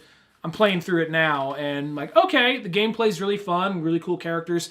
I get why people like this thing so much. So I'm still more of a Street Fighter guy, but still, I'm not gonna lie. I think Asians get a better idea of how to do fighting games. Just 'cause maybe that's a racist thing to say, but I feel like they I think they got it down more. But all that being said, Mortal Kombat's still really awesome. So yeah. Yeah, Mortal Kombat's totally fun. Scorpion one's great, but I guess that goes on to whatever your number... What are you on, 4? 4, yeah. My number 4 is... And yeah, this movie says it's a 2019 movie, but it went to a British film festival in December of 2019. It actually got really released in 2020. So... What I always say is that thing is... If we can't go out and see it, your movie's not released yet. Just because you release it to a bunch of film guys in a backwards club, that doesn't count. Mm-hmm. I know people think that counts. It doesn't count. So my number 4... If the average Joe can't see your movie, your movie's not out yet. And this is one of the movies I was playing catch up on. Oh shit, this movie came out this year. That is The Gentleman by Guy Ritchie. Well, this movie came out technically in January for Americans. Yeah, it came out in January for Americans, and it came out in England came out January 5th for it came out because this came out it was January. It was a week after Bad Boys 3, I think. Yeah, and this movie is my number 4, and it's one of those things I remember going into it because I'm not gonna lie, originally. For a while, I was kind of not done with Guy Ritchie, but kind of let me know when you do the gangster shit again. Because he's... I mean, I like King Arthur quite a bit, and I did like the Sherlock Holmes ones. I didn't dislike King... I actually never saw King Arthur. I didn't dislike the Sherlock Holmes movies, but it didn't really feel like his movies, other than the super slow-mo with the snatch kind of battle. And those movies were fun still, but I felt like I wasn't seeing his signature, and I was looking for his signature. You know what I mean? The Man from U.N.C.L.E. was really good too. I liked Man with U.N.C.L.E., but I wasn't blown away with it. But I liked Man from U.N.C.L.E. And I guess it was then he did Aladdin, which Aladdin wasn't bad, but I wasn't blown away by Aladdin. Yeah. People say it was horrible. It's got nothing on the original, but it's not a bad movie. Still enjoy it. It's better than the other remakes. Let's just be honest. Yeah, it's better than a lot of the other remakes. Yeah. So watching Gentlemen, just being like, okay, it's Guy Ritchie doing Guy Ritchie, and it's gonna, because I used to, when we were early into filmmaking and becoming film connoisseurs or whatever at 21 and just retroactively going back checking out all these old movies like Snatch, Lock, Stock, Two Smoking Barrels, Rock and Roll. I loved those movies. So going back watching this one, okay, well we'll see how this goes, and I'm sure it'll be fun, but I liked it way more than I thought I would, and I already figured I'd like it. And this is kind of I'm going to say it's not as good as maybe Snatch or Lock, Stock, Two Smoking Barrels, but as far as other gangster stuff, like Rock and Rolla or Revolver, or even something in the realm of trying to blank on it, like Man from U.N.C.L.E., even though that's more of a spy movie, I think this movie tops those. It's Guy Ritchie doing Guy Ritchie, and it's pretty funny when it wants to be funny. It's hilarious. Yeah. I laughed. Oh, you saw it too? You saw it? Oh God, yeah. I saw this movie in theaters, and then I watched it multiple times afterwards. I love the living daylights out of this film. I thought it was hilarious. I literally like it just as much as Snatch, if maybe not even more. I'm not too sure. I like this movie so much. The characters in it, they fucking just chew the scenery and everything like that. Colin Farrell's character. Colin Farrell's fucking amazing, but also the guy who fucking chews it up that you don't think about it is what's his name? Hugh Grant. Hugh Grant is so fucking good in this one. I'm gonna say he's my favorite part by far. He's just the thing about him, he's just there's certain things I can't explain why it's funny, and British people listening might be like, that's a horrible fucking accent. But the thing about it is was it Hugh Grant British? No, my accent that I'm about to do. Wait a second. That I'm about to do. But the thing about Hugh Grant in the movie, he's just he's kind of threatening him. And slightly rapey. But raping and kind of pleading with him at the same time. I want to play a game, right? Just please. Play a game with me. He's pleading, but at the same time, he's also kind of threatening him, he's not asking. Hugh Grant is and all he does is just sit there kind of being very smarmy and kind of talking shit and trying to rape him every few minutes. Yeah, just trying to get King Arthur just to, make him a fucking, good steak and whatnot. And the thing is, he's, something about him is, he's just... Hugh Grant's one of those people, in the 90s, oh, great, another Hugh Grant romantic comedy. Yeah, that's what I mean. It's he's such a... You don't think much of him, and it's God, when he's in this movie, you're dude, he fucking kills it. And he plays, a fucking, he plays, a fucking murderer in, some, it was, a show that my girlfriend was watching, on HBO or whatever. I don't remember what it was called, but he plays a killer, oh, fuck, he's actually... I know that he was always good, but he's always oh, I'm Hugh Grant, and I'm very befuddling, and I'm so sorry. But in this, he's actually... playing an evil, malicious asshole. Well, he's fucking good. He good. had jokes. This is my favorite part about this. He had jokes that were so offensive that would send old people walking out of the theaters. A lot of people would be were really turned off by this movie because of the jokes, which, they're British fucking jokes. But, Matthew McConaughey, though. And Matthew McConaughey, he fucking kills it too in this. Well, because I think I like about Matthew McConaughey is he's a guy who came from low class, who worked his way up to upper class. And I think that's the thing about a lot of Guy Ritchie movies. You watch them and you're seeing these low-level thugs, and this is Guy Ritchie saying, you know what? Let's do the guys at the top of the chain. Mm-hmm. And you think it's going to be, not as fun. Oh, no, it's just as fucking fun just because these guys, the shit they had to do to get where they're at, it's still with them. And the thing is, when fucking Matthew McConaughey, he's trying to be stern, but at the same time very like he's trying to be stern but polite to people. But when they start to push his buttons, when he starts talking to the Chinese guy and he says to him, "Well, I know your people like proverbs. Let me tell you once there was a little dragon went to talk to a lion. Lion told him, 'Fuck off. I'm tired.' Now perceive that of how you want." Yeah. I think that whole movie was just so fun to watch. The only thing I think it's not a little higher on my list is when it ends, it just abruptly ends. Like, oh really? Oh, okay. It just kind of ends very quickly. Like, oh, okay.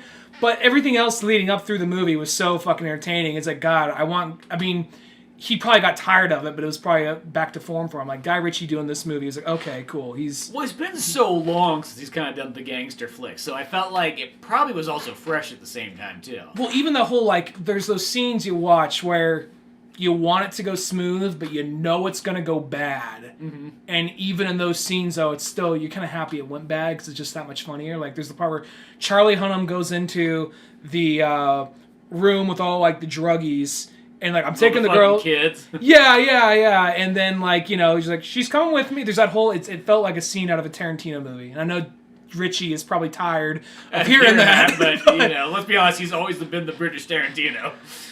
And then by accident, the one guy falls out of the fucking window, and then he's just like, "We need those fucking phones." And then comes this whole chase of the phones, and then the one little fucking punk runs off. And he corners him. I need that phone back. Like, all right, come get the phone. Come get this, those guys. Okay, I'm coming to get the fucking phone. Pulls out like I love because it always felt like such a British thing. They pull fucking knives out because British people can't have guns. It just makes me laugh so hard. I'm gonna say this.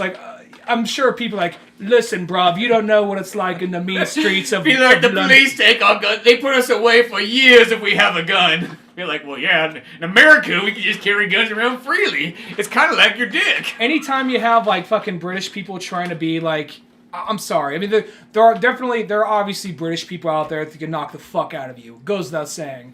But when you got, listen, love, let me tell you what's gonna happen. You're in a tracksuit. I'm sorry, dude. This is just funny right now. Unless it's Colin Farrell in the tracksuit. Unless it's Colin Farrell, or unless it's, to bring it back, the Bruvs. Yeah. The Bruvs. So, exactly.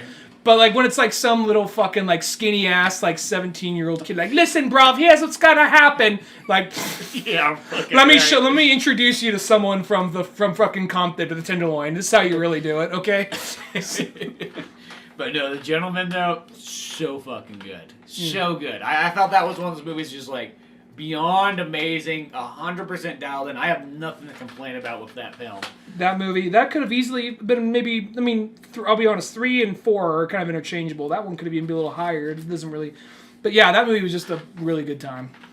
So, what was that? Your number 4? So I'm going to my number 4. My number 4 is Borat 2. Borat 2 was good. It wasn't as good as the original, but it's hard to top that. I kid you not, I probably liked it almost as much as the original. Really? It was one of those movies that, I continuously laughed from beginning to end. And that's almost the key thing about a good comedy, is being able to laugh the whole way through. Because, a lot of movies, even in good comedies, there's that lull period. You know what I mean? A lot of times it happens at about the hour mark. Where you're like, oh, okay, now maybe the friends fall out or something kind of doofy. No, not in Borat 2. Borat 2 kept you going the whole way through. I was busting up laughing, having a good old time. Fucking fantastic. He really killed it. That might even be, the second best Sacha Baron Cohen movie. Yeah, this one is I found out recently, I thought everyone loved Bruno, but apparently Bruno... No, Bruno's never been real... Because most people got scared from Bruno because it was too gay for people. I don't think I like Borat 2 more than Bruno, but it's not that far behind. Because this movie was fucking... It's not as good as Borat 1, of course, but it's still really fucking good. And it's so... it was smart, because you're also kind of how are you going to do it? Is it all just going to be, staged shit? No, they get smart. Borat himself goes into suits, pretending to be other people, because they acknowledge he's a celebrity now. They'd have scenes where he's as Borat. You're like, Borat! Yeah, and it works, because you're like, oh, okay, cool. And he's trying to stay away from him, and there's even the part where, they have the whole... Because the thing is, the whole movie is just basically talking shit about Trump and his party, but at the same time, it's through Borat's lens, So it's presenting him like, we like great strong leader like Trump. Like something happened, a menace happened to America. They hired a black man. Like suddenly lots of black leaders start popping up all around the world, and they show a picture of Justin Trudeau in blackface. So, and then I mean, shit, he fucking Rudy Giuliani. Oh, that part too is just so creepy and whatnot. And I don't even say this is like. He's like a fucking goblin living underneath the Brooklyn Bridge. Yeah, he really is. Like, shit, waiting for fucking ghosts to cross. And then, like, the Borat daughter, she fucking kills it, too. Because that's sometimes always the thing, too, that can sort of break. Sometimes those sequels are like, oh, we're going to introduce the kid character. And that's always a toss-up. And, like, dude, she was fucking hilarious. Well, plus there's the part... She had bits that were just amazing. Well, there's some stuff that's obviously staged, and there's some stuff that's, like, sincere and real. And, like, there's the lady... who was watching. I need you to babysit my daughter. He brings her in with a fucking ball and chain or something. Like, she's like, you don't like your vagine? If you touch your vagine, it pulls you in or whatever. It sounds like that booklet. He's like, and I just like how that lady just came in like, no, that's bullshit. Like you gotta like that. Everybody they interact with, that lady, that babysitter lady, is like the one person who just like. No, what? Everyone else is like, sure, go with it. Okay, yeah, I guess that's what you're... Probably because they did that thing, they're like, well, she's from Kazakhstan, I guess, sure, I'm not going to question it. But I was like, no, you don't fucking do that. You don't do that. You're a woman. And that lady is like, I just thought it was funny just because everybody in that movie is like, I can't believe that movie made me look so bad. And like... It's like, you're the one that said this stupid shit with a fucking camera crew. You didn't think it was going to come back and bite you in the ass? Yeah, exactly. But no, that movie the whole way through, I laughed. Super hysterical, out loud, just had a good old time, just like Borat 1 did. Well, there's even like the part, like, here's the, we got a trailer for the Ministry of our Art Department. It's a fucking chimpanzee. She ate the monkey. There's even a part where she goes... Because they send her in the package. There's the Republic. There's even the whole thing they do with like the Disney movie thing where she's I love that part where they kind of show it like it's almost like a Disney video or whatnot of like whatever the princess thing is. What's Trump's wife's name? Ivana. What? Ivana? Melania? Oh, Melania. Yeah, I guess Melania. It's like Ivana. Melania. There's Ivanka, which is his daughter. Oh, yeah, I guess that. Oh, they're all fucking. And then he just like grabs, just like, that's where he grabbed her with a vagine, and that's where they have their dance. And he's just dancing, like, and this very beautiful, fluid Disney animation. Just cartoon Trump grabbed this lady by the pussy. No, that movie was fucking hilarious. Yeah, and then that, see, the thing is that movie. That's one of those few films that can kind of... I mean, it would have been amazing to see that in theaters, don't get me wrong. Like, that would have been totally awesome. But it's not like Wonder Woman 88, where I feel like you almost kind of really need to see Wonder Woman 88 in theaters. Borat still can work just as well probably at home as in theaters. Even though, I don't know, maybe I would have liked it even more in theaters, but still. Well, even like that movie, like going back to that just for a second, not even like the release thing, but... The fucking twist. Like, you don't think there's going to be a twist in Borat. Yeah, and there's a good twist. It's a legitimate twist. And I know that, like, we usually do spoiler stuff here with a warning, but it's one I think it warrants a watch. Yeah. You know? You got to see the Borat to Most people have Amazon Prime, and if you do... Yeah, that's the nice thing, too, is you didn't have to buy this movie. It was just like, hey, we're throwing up on Amazon Prime. Like, that's kind of nice, you know what I mean? Yeah. There's so many other things like, $20, fucking, maybe. You know what I mean? It's weird how you'll drop money at a movie theater a lot easier than you would at, like, for some reason when I see a movie like you want me to pay for it digitally, I feel like shit. I feel like I don't even get a fucking Blu-ray copy in the mail or something like that. Like, what is this bullshit? I mean, part of me understands, like, it makes sense in a way. Like, okay, if you're gonna have a bunch of people over, and yeah, I mean, like, yeah, it's just gonna be myself watching it. So let's be honest. Yeah, like, okay, well, I mean, I'd like to see something like Endgame in theaters, but if you weren't, like, okay, hey, who wants to come over? We'll all watch Endgame together. Everyone could throw in $2 or whatever, you know. Yeah. And then, okay, you do it like a pay-per-view fight. Yeah, exactly. You know, like that. You know, have some beers and watch some bet on which superhero's gonna fucking die and Black Widow, fuck you in your fucking face. Money down. Who's not getting revived by the end of this fucking movie? Yeah, exactly. But, carrying on up the list, what do you got for, I guess we're on number 3. The Five Bloods, which was the new Spike Lee movie, and that was I didn't on get to see this one yet, but go on real quick. No, this one was really good. So the thing about this movie is it's kind of different. It reminds me of The Three Kings. And because it's about, it's about four different black Vietnam soldiers going back to Vietnam to retrieve the body of their fallen squad leader, who's Chadwick Boseman, and then on top of that, go get a bunch of gold they stashed because there's a job went bad, a helicopter went down, and they're gonna come back years later to grab this gold they're supposed to transfer somewhere else. So, and out of that, so that kind of makes it feel a little bit like Three Kings, but it's more of kind of like.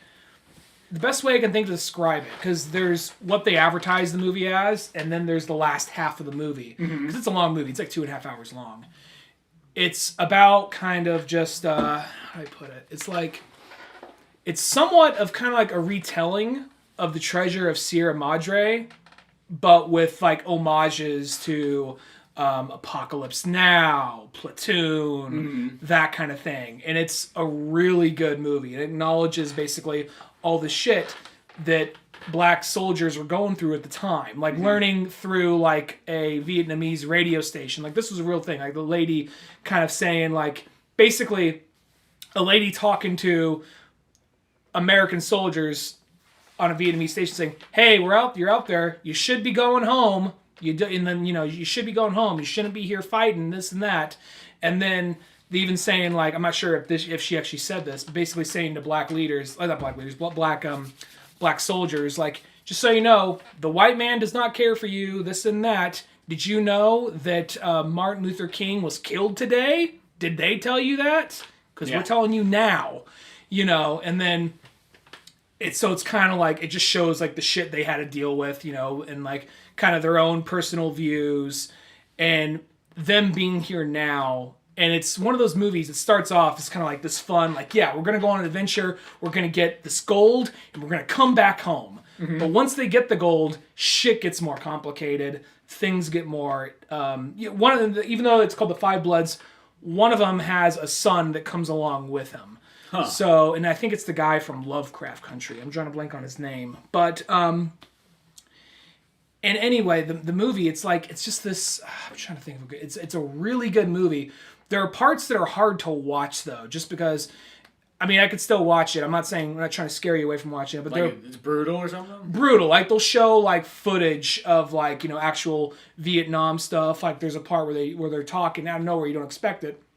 They show a picture of, like, a dead, like, Vietnamese kid with, like, part of his jaw blown off. You see his teeth. Gore and violence. So and it's not, like, throughout the whole movie, but it like they'll be talking about something and the picture pops up, like, and by the end of the movie it almost feels kind of like the last standoff of the movie, without trying to spoil too much, feels kind of like Way of the Gun. Well, it almost seems like it has that thing where you show a little bit of real violence combined with your fake movie violence, and then it makes it feel like it's all real. Yeah, it does that. It shows, like, there's the famous footage of a soldier shooting like a Vietnamese guy in the head with his arms bound behind his back. They actually show that. Like, they show actual footage and photos from it, so it impacts more. And then you even see how some people throughout the movie die, and it's not just like, oh, a little blood, little like condom full of blood, done. Yeah, no, it's like squib. It's like for a minute. There are moments where it gets Rambo 4 level violent. Oh, that sounds pretty badass then. And it's more of a movie with a political statement, and there's a part where, because you basically got 4 different guys, and one of them, I think I'm trying to blank on his name, but he's a character actor who's in a lot of stuff, and he's always really good. Like, he was in Gone in 60 Seconds. He was like the guy who was after Nick Cage. He was also... not the best example here, but he was fucking awesome. The One, where he was Jason Statham's partner in The One. Okay. I think Delrin. I'm gonna look up his name because he deserves a shout out because he's so fucking good in this movie. But he is like a Trump supporter but he's also like shell shocked, and he's a little like everyone's like, "You support Trump? What the fuck's wrong with you?" Because it's a bunch of black dudes like, "Why the fuck are you supporting Trump?" Like, "Hey man, he's keeping those immigrants out," and you see like. He has major PTSD. Like, if people come to him for too long... He freaks out. He freaks out. Like, there's a guy trying to sell him a chicken. Like, hey, man, he's like, not making eye contact with him. I don't know what... There's a guy trying to sell him a chicken. Like, who, the Colonel? Yeah, no, there's just... They're like, going through a boat. Like, there's a part where it's, like, a cool scene. Like, they're going down a river, and there's is it kind of like that scene in Apocalypse Now where, like, the lady, like... freaks out and whatnot, and they end up shooting her and whatnot. And they're like, "Oh, they don't shit, she's her, but she's just selling fucking chickens to us," and yeah, pigs. she doesn't. They don't shoot her, but it gets like that. Like it's kind of like they're rowing down like this river market, and like, "Oh yeah, I'll buy some beer, I'll buy some oranges." Hey, and this one guy just won't let up. He's buying chicken. Like, "Get out of my face, man! I don't want no fucking chicken! Get out of my face, motherfucker!" And the guy pauses for a second, like, "Motherfucker, you killed my family!" You know, it's this whole like thing, like, "I'll fucking kill you!" He gets this really shit goes from being we're having a good time, it's fun, but then it goes like it's really fucking intense, and it's just Delroy Lindo, that's his name, yeah, and Chadwick Boseman plays the guy who he's already dead, but they basically. He was their squad leader, and he's almost the one that kind of taught him a lot of like the Black Power type beliefs, and kind of like told him more about history and this and that. So it's a really good. Plus, at some point, I mean, oh yeah, and then someone who kind of comes in the movie, I'll just say he's the fucking bad guy more or less. Gene Reno, however you pronounce his name, the guy.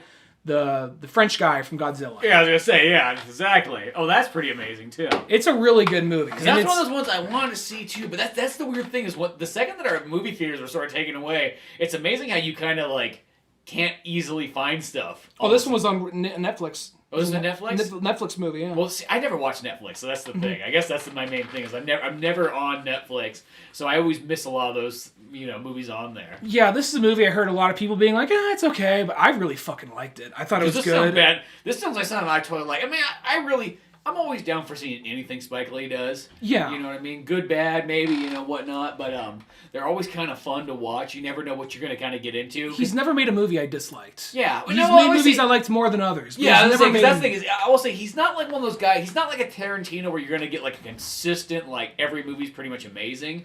But, they kind of vary a little bit, but they're always still good. They're just in different waves of good.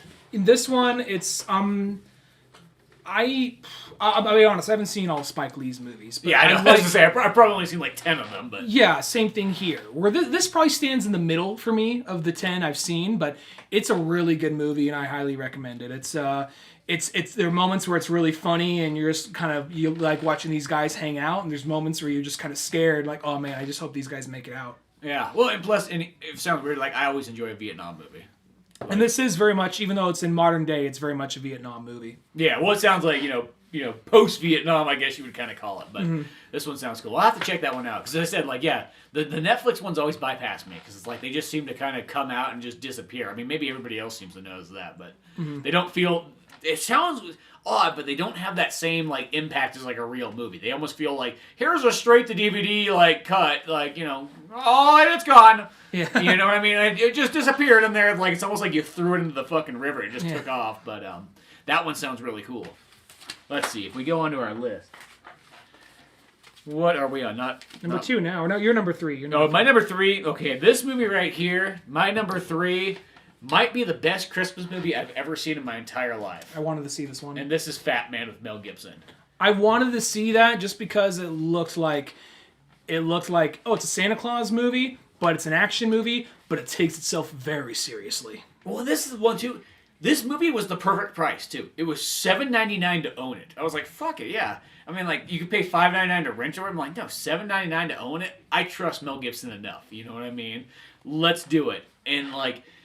the whole concept of it is, like, you got blue-collar Santa. And, then, like, even the first time you see him, he's out there fucking shooting a pistol, like, at targets practice, like, out in the middle of, like, northern Alaska. I'm like, I'm fucking there. And then beyond that, you got the little boy who, like, he gets coal for Christmas, and he's a little douchey rich kid, so he's like, I'm going to put a hit out on Santa Claus, Like, that concept alone, I'm like, I'm so sold. Like, what more you need to tell me? Like, there's a guy coming after Santa Claus and whatnot, and they got, what's his name from fucking Hateful Eight? Walton Goggins. Walton Goggins. And he's the guy who's the hitman guy, and his whole life is that he had a fucked up childhood and whatnot. He never got the gifts he sort of wants, so he buys, when people get stuff from Santa's workshop, you know, he buys that from them. He puts it in just like a warehouse, like Indiana Jones style. He just collects this shit, but he's also an assassin at the same time, too.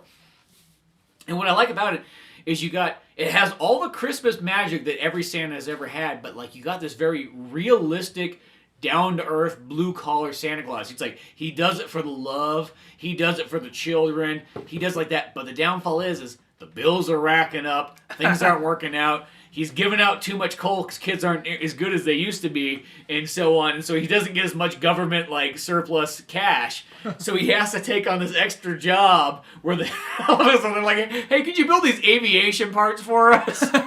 So the government comes in, they hire out the fucking elves and whatnot, and that's what I love, is everything's in there. The reindeer are in there, the elves are in there, all that stuff is, but it's still like a very, like, literally, like, it looks like he's working on a farm, blue-collar job.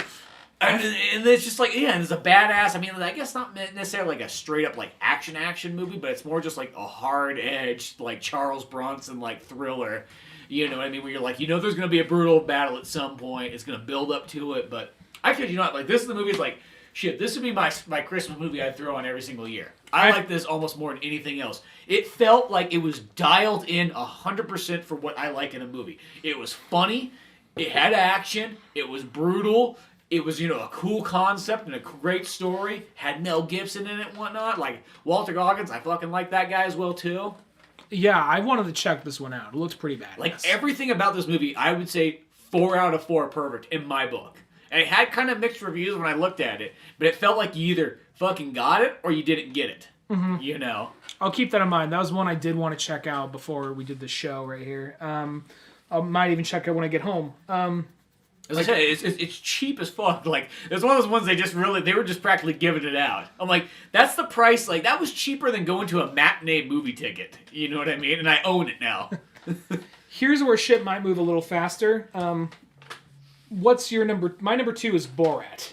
Your number 2 is Borat, so we're moving up the list. Well, my number 2 is Sonic the Hedgehog. All right, that gets that out of the way. Because, you know, the reason I put Sonic the Hedgehog so high up there is I felt like no matter what, I could throw that movie on way more than everything else. And I always think the fun factor and how many times the replay value of a movie is more important than almost anything else you can have. Like, you can have a movie that technically is better, but if another movie is like, I could watch it more, it's a better movie. Well, that's why I have that in front of Tenet, you know? So yeah. It's like, yeah, I know that Tenet's probably really, at the end of the day, a better movie, but Sonic just, I'm sorry, when you're a kid, and I'm not a kid anymore, but when you are a kid and you're waiting for this thing to come out. You're always a kid compared to your parents. Yeah, but when the thing finally comes out. I'm gonna say this. I always remember my grandpa, like, as old as he fucking got. When he referred to everybody else, he's like, oh, you know, you kids. Yeah. Referring to, like, my parents' age and, you know, their brothers and sisters being, like, in their 60s. So, yeah. You're always a kid, at least, in the eyes of your parents. True, and this movie probably doesn't help that argument. They're like, but still fucking like that Sonic the Hedgehog? Still like the Mario shit? But you know you're gonna be, you know, getting into cars and, you know, racing around the track and bringing home a trophy. Well, Sonic still runs fast. Just hear a beer crack open, like, all right. No, but like it's one of those things. Like I really wanted to see that movie as a kid, and it finally came out as an adult, and it wasn't some like quick little cash grab. Maybe it was intended to be that, but the people that made it obviously gave a shit. It panned out. And it even, like, I could even say, I don't want to linger on Sonic too long, but I just want to say, like, let's not bullshit ourselves here. A lot of the online Sonic fandom is fucking out there.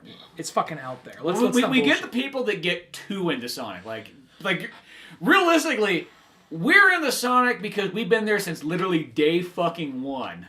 You know, at the end of the day. But there is those people out there that just get, like, so into it, and they're like, Sonic should be, like, with all the characters from Sonic Adventure, and, you know, and Sonic, you know, he should turn to a werewolf at some point, and, you know, at some point there should be colors involved, and you're like, whoa, back the fuck up, like, you know, just give me, like, this Sonic movie is the best, like, hey, here's Sonic the Hedgehog, it's easy to digest for whoever you are, and then start progressing those characters in there. We don't need to see Amy. We don't need to see Big the Cat. We don't need to see fucking like. Never need to see Big the Cat. We never need to see. Never see. Yeah, we could bypass that. You know, we don't need to see fucking Silver. I'll say this: I've been reading the IDW comics. Ian Flynn's writing warmed me up to Silver. They made Silver likable in the comics. I believe Silver can become that. I think he has potential.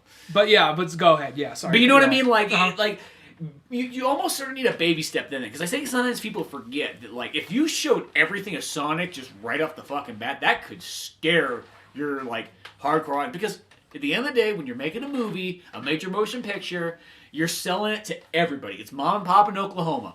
And if you fucking, start off with fucking Rouge the Bat and her fucking titties are bouncing and shit, like, you know what I mean? Like, first shot of the movie.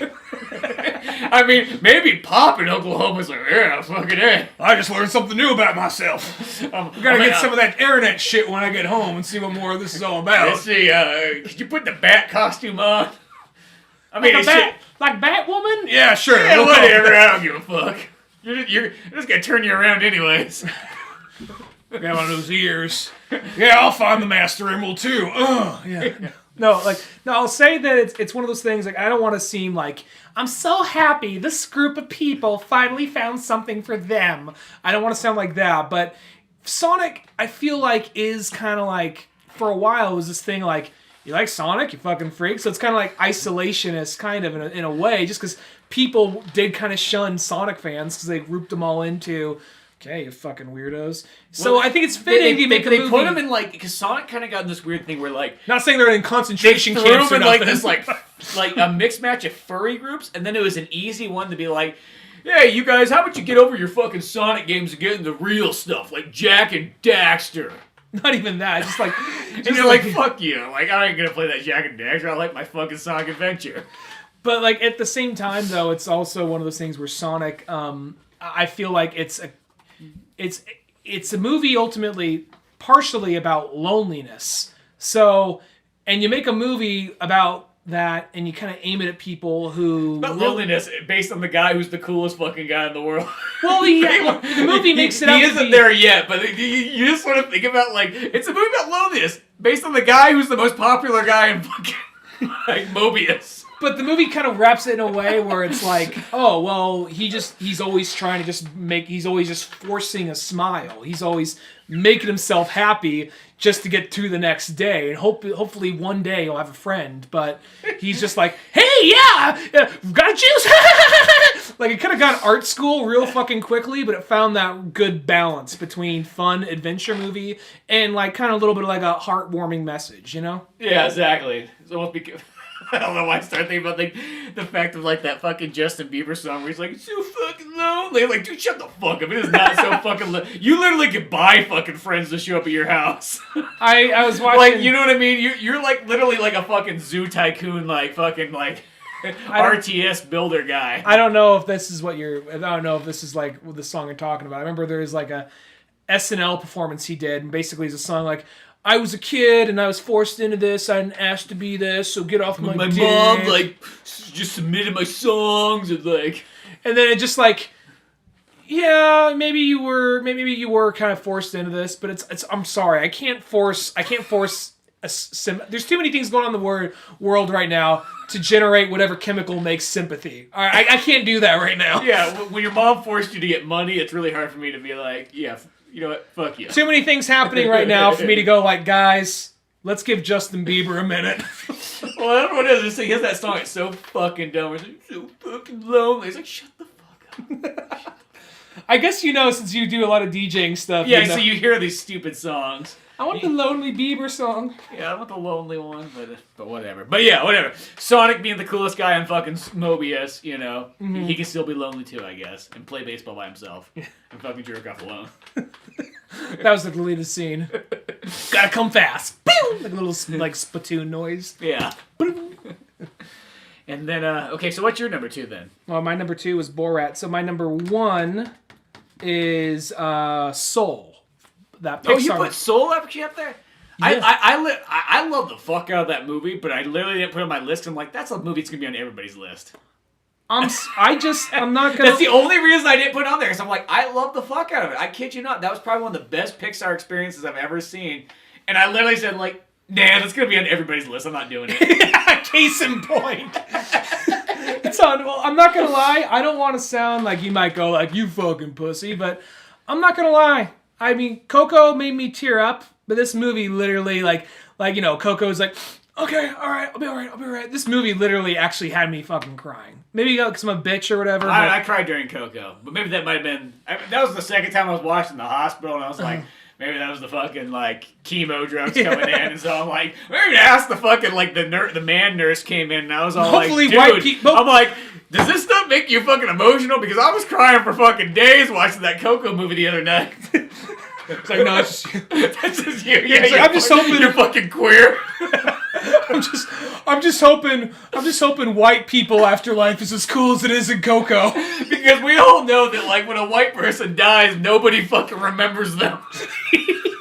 We don't have Deus Mortis. We don't have. They are instantly forgotten. There may be maybe once they go down to the underworld in Coco. If the same rules apply to white people, they're forgotten in 20 years. It's a fucking quick cycle down there. Who's Grandpa again? I don't know. Some fucking asshole. Real estate's always cheap because it's just such a revolving door. Yeah, exactly. There's that guy. There's in Coco. I know we're talking about Soul, but there's the guy. There's a one skeleton. It's his last moments, and he says like, "Just play a song for me." He's like, "I don't play anymore." She's like, play a song about banging that hooker in Tijuana. Just that's how I ended up here. Syphilis is a hell of a thing, but like it's like he has. It is a moment though, like you feel that you're like shit, dude. That guy's fucking got. I remember it was a moment, and then all I thought about was like, a white person doesn't get that nearly that long of a moment. Well, that guy's been fucking living here for fucking decades. A white person is lucky to get 1 decade. Well, it's sad because you see the guy has he's laying in a hammock. He can barely move, and all he's surrounded with is just junk and things from his life. That's all he has. And in that moment, he's like, "Oh, it's a nice song," and he fades away. Soul is one of those movies. I'm not sure if I like it as much as Coco, but fuck that movie. Yeah, because I will say I think I like Coco more, but I really love the fuck out of Soul. Like I didn't think I was gonna like it that much. It was one of those ones where Laura's like, "Can we watch it?" I'm like, I ain't fucking Mel Gibson in it, but whatever. I do like Jamie Foxx though, so I will say. Well, that's the thing. I forgot like 3 minutes into that movie that was Jamie Foxx. Because I like the concept of just like, hey, here's this dude who wants to be a fucking badass jazz musician. Because I feel like anybody who's ever played any music in life can kind of relate. You kind of picture it when you're in high school, you're like, dude, I'm going to be fucking up there on the stage and be fucking awesome and so on. And the next thing you know, you're like fucking 40 years old and you're like, oh, I'm the guy who fucking teaches band class to like fucking elementary school kids. You know what I mean? Mm-hmm. And is this what life is? Like, you know what I mean? Like, fucking Crom said we're gonna fucking have a much better life than this, and next thing you know, I'm fucking teaching these delinquents, like, what the meaning of jazz is, and they just don't fucking get it. Yeah, and the opening scene where he's in the classroom talking to all these kids, trying to relay his passion onto them, and being, "Oh, man." Yeah, like, that is very relatable. Even though I'm not a teacher, I'm not a jazz fan, that's very fucking relatable right there, you know? Mm-hmm. And it's also one of those things where it's just like the part where like when there's even like the relationship he has with his mom. Like you kind of and the mom's like, "You're a fucking loser, son. Get a real fucking job." I'm like Jewish right here for some reason. I don't know why. Be like, "I watched your father waste away." Well, he just kept playing the jazz music all day long, and you know what? He didn't get anywhere. I fucking carried him through life. Because I had the sewing company. I'm not going to lie. Part of me, you kind of understand where the mom is coming from, really. But yeah, she just doesn't want her son to be kind of a loser living off fucking welfare and getting half-assed jobs. But at the same time, like, the character Joe Gardner, played by Jamie Foxx, he's such, like, a likable character. And you kind of forget, because you're so used to Jamie Foxx being the suavest, coolest guy in the room, with the exception of Spider-Man, you know. With the exception of, like, being... Except for that role, used to him being that guy in nearly every movie. So for him to be, like, the fumbling guy in a midlife crisis... Yeah. Like, that really helped. And plus, there's a lot of the small scenes in the movie that I think really push things. I mean, there's the funny cutaway jokes to where you have Soul 22, voiced by Tina Fey, yeah. coming in and saying like, "Oh, that's what Gandhi said to me," or "That's what Abe Lincoln said," and then you look at the wall of all the names of like it's like a trophy of everybody she's scared off. Like, well, because the whole point is that they're supposed to get people to pretty much sell you on why you need to go to Earth and get your skills and so on. And she's just like I don't give a fuck. But like she's literally like the '90s fucking kid with sunglasses, almost like. Backwards cap with like a basketball jersey too big, and it's a white kid too. No, it's like she it's a like white girl in this one. Yeah, well the name of the names on there. It's like you saw like Jack Kirby, Albert Einstein, Vincent Van Gogh. Yeah, all these people who've had like there's even more names on there than that. There's like. Because there's a part where I literally paused it and looked at all the names, and I was just laughing, like Amelia Earhart, just all these people. Emilio Estevez.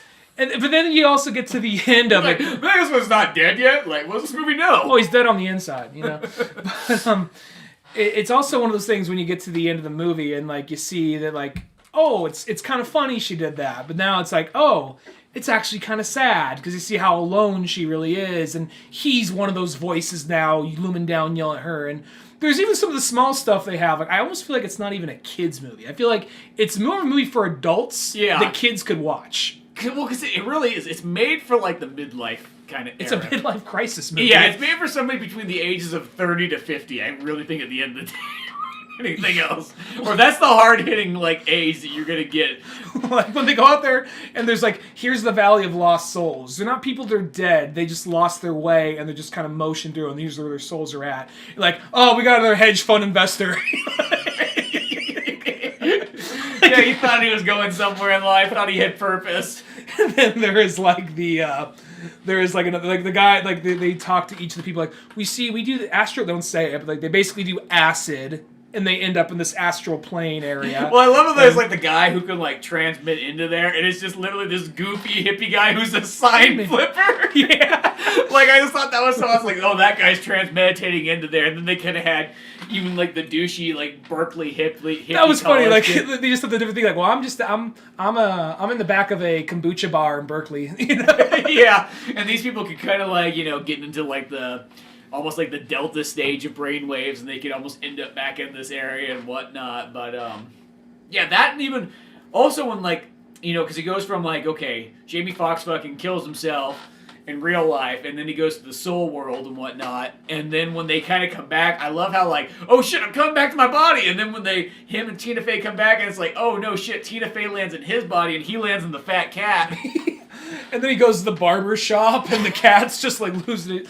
Like there's even things like that, like the conversation he's having with the barber. The barber guy, yeah. Like the barber characters, even though he's probably only on screen for like 5 minutes, he's probably the most memorable characters in the movie, really. Mm-hmm. No. Definitely, and he kind of goes, he's like, oh shit, fucking Jamie Foxx here only talks about jazz with me like a fucking asshole. I hate that shit. Every time he comes in, that's all he talks about. Well, then there's even like just some of the small like throwaway jokes. I know that all kid movies by this point have like a joke that a kid's not gonna get, but still, I think Pixar has that right balance of not leaning, because I feel like DreamWorks is that thing where, look, it's for the adults. Where this one, it's a lot more subtle, but still really funny. Where just like after he has one of the lollipops, like, can I have one of those? Like, it says for the kids, like, yeah, sure, go for it. And then like the one after he says all like this existential meditative life stuff, one guy's like, can I have one of those lollipops too? Yeah, because there's a lot of like little parts where I was just fucking dying laughing in it, like. Yeah, so that movie's my number one. I mean, I kid you not, that movie it's as solid as can be. But I still have that weird. There's just a weird Pixar thing I sort of have where I just kind of go like, I know all Pixar movies are good. There's not really such thing as a bad Pixar movie, but like. I just feel like I don't want to fall in that category of like, oh, it's a fucking Pixar movie. Yeah, of course that movie's going to get animation of the year. They're never going to look at... I feel like I have this real bias because, like, they never look at anything but Pixar. Like, the second a Pixar movie comes out, they're like, oh, Warner Bros. Movie came out? Well, kick that fucking shit out of here. We don't want to see it. Oh, an anime? That's a fucking dirty Jap thing. Get that out of here. Oh, the Pixar movie came in. Oh, that's class. Well, if a movie, it's the only movie this year to make me cry like a bitch. So if it can do that, then all right, here I am. But it was super fucking awesome. I kid you not. I don't know. It would probably be like a number 11 on my list. I'm gonna leave it at that. But but I still like it a lot. Well, that leads me to my number one. And my number one, even though we've already talked about it, but is The Gentleman. It's funny. Was awesome. That movie came out in January at the beginning of the year, and when I saw that movie in theaters, I walked out and I'm like, that's probably going to be my number one movie. And it's like, I had all year long to still go, and I'm like, that movie was so fucking good. I don't know what really is going to top that. And I was kind of waiting. I'm like, maybe there'll be a movie that topped The Gentleman. And nope. I didn't think anything. I don't think it even got close, except for maybe Sonic the Hedgehog. Gentleman was... That's a 4 out of 4 movie for me as well. Yeah, that could have easily been my... I mean, when it gets down to like my top like 4... By that point, they're all basically 4 out of 4 movies for me. I mean, that could have easily been like 4. That could have easily been 3, even 2. But yeah, no, that movie, it's Guy Ritchie doing what he does, but at like it prime. Like like, and pardon me for a reason. It's the Optimus Prime of Guy Ritchie. like I said earlier, it was like kind of because I liked kind of seeing the lower level, like, you know, thugs and gangster type shit. But it was kind of funny. It was kind of fun and interesting seeing like guys when they finally reach the top level, like they're the ones calling the shots. Yeah. But at the same time, it doesn't feel like it's lost its teeth. It's like, oh no, this guy worked his ass up to get where he's at, and he's doing whatever he can to stay there. Exactly. So, you know what I mean? Like, and it's just, I think all the actors are dialed, and everything's just firing on high cylinders in that movie. Like, I don't know, like, I love that fucking Gentleman. Like, to me, I laughed so hard during it. The action's great in it. Everything about it, like, it's amazing. And my other favorite thing I just love, because it's the small things in life, I love how that movie offends certain people. I love that part. Like to me, like, I think if you get a movie where you offend people, where they walk out of the cinemas, or where people even walk out of, like, home videos and whatnot, like, you did a really good job in a certain way. Because there's something great about that. I gotta watch it again because I'm trying to think of like what could have made people walk out of that. I can't really remember it, but I remember Hugh Grant has some certain lines, and I remember watching old couples walk out of the theaters and like they fucking couldn't handle it. They're, you know what I mean? They couldn't take it, you know? Well, I didn't know the movie was mostly going to be Hugh Grant and like... fucking King Arthur, what's his name? Charlie Hunnam. Yeah. Talking about things that already happened. Like, I didn't know... I assumed that was just going to be a scene. Like, hello, I'm in your house for a moment, Raymond. And then that was it. I didn't realize that was going to go... You had some fancy steaks in the back. You mind throwing them in the barbie? Yeah. Don't touch it, it's hot. Stupid shit like that. Yeah. Like, I don't know, that movie, I'm so entertained. That was one of those ones where I watched it a couple times. Because that's always what it's going to take. You know, you sometimes watch a movie once, and you're super entertained by it, but you're like, give it that extra watch or two. And see if it still hits you real hard. You know, because certain movies, you know, you watch it once, you're like, man, that's amazing. Then you go watch it again, you're like, yeah, it was okay. I don't know what I was thinking the first time. Yeah. That's one of those ones, every time I watched it, I was like, dude, this movie's so good. No, that's a good movie. So fucking good. I'm really, yeah, that's one that I almost forgot about. Like, oh yeah, that came out this year. Well, because those January movies are always the weird ones, because I think January and February lots of times carry some of the strongest movies, but they're the quickest forgotten at the same time, too.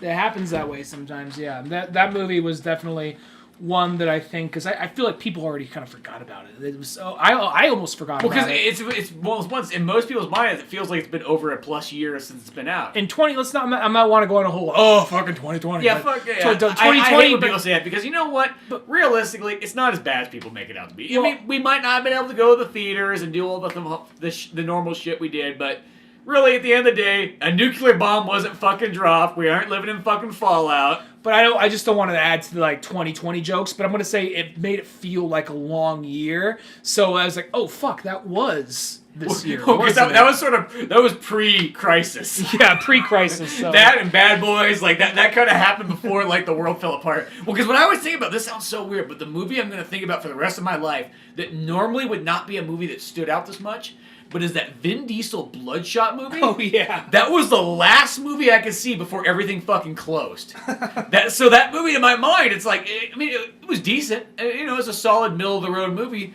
But, like, I'm going to remember that movie being like, shit, that was the last movie I could watch for, like, 6 months. The last movie you ever saw in theaters. Yeah, that movie almost could be the last movie of theaters for the most part. The last movie I saw in theaters was Onward, another Pixar movie.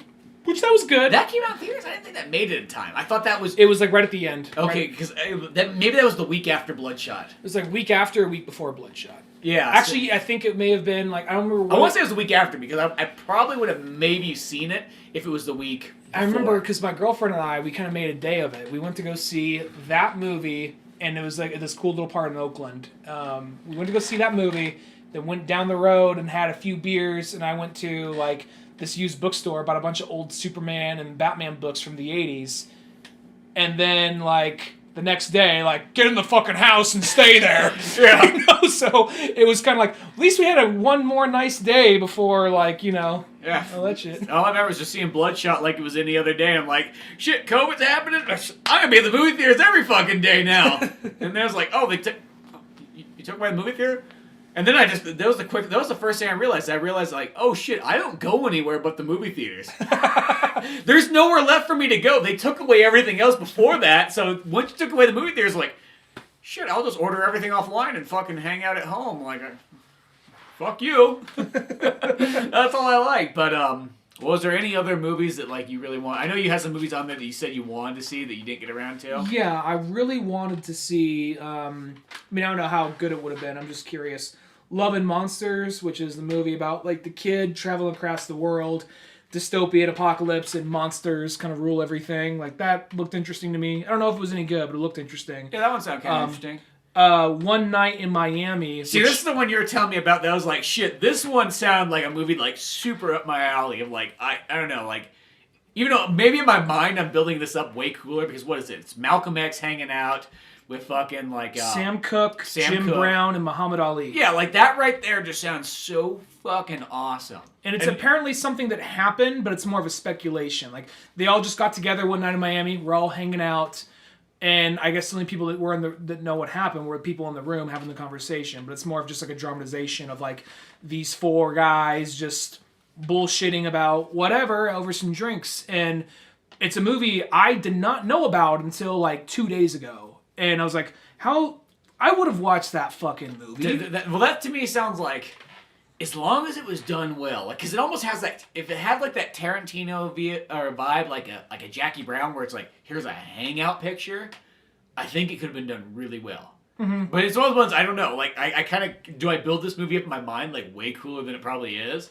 I would probably not pull, but I didn't even see a trailer. I just heard the concept, and I'm like, yeah, that sounds like a really good movie, but I'm trying not to build it up too much. And it's gonna, at the end of the day, it's just gonna be four dudes probably talking. Maybe there's flashbacks, things they're talking about, but it sounded like, you know, like, I don't really know much about Jim Brown, but the football star. I know he's a football star. He's a big deal to, like, I feel like our parents' generation of football fans. Yeah, exactly. I don't really know much about him, but the other three, it's like, all of them got some shit to say, so I mean, I know it's dramatization, but at the same time, I think that, like, you know, Muhammad Ali, he's a fucking badass. Malcolm X, fucking legend. Malcolm X is always amazing. Sam Cooke is like a go-to for me if I want some chill, laid-back music. So I'm that's a movie. That's like one of those ones that just sound like you don't need to explain anymore. Like, that already sounds like I'm sold. But once again, I think that the downfall is that it just wasn't easy to see movies as much nowadays. You think that, like, oddly, by streaming movies, that, like, you have easy access to them, but movies almost get kind of, like, lost in the current because of that.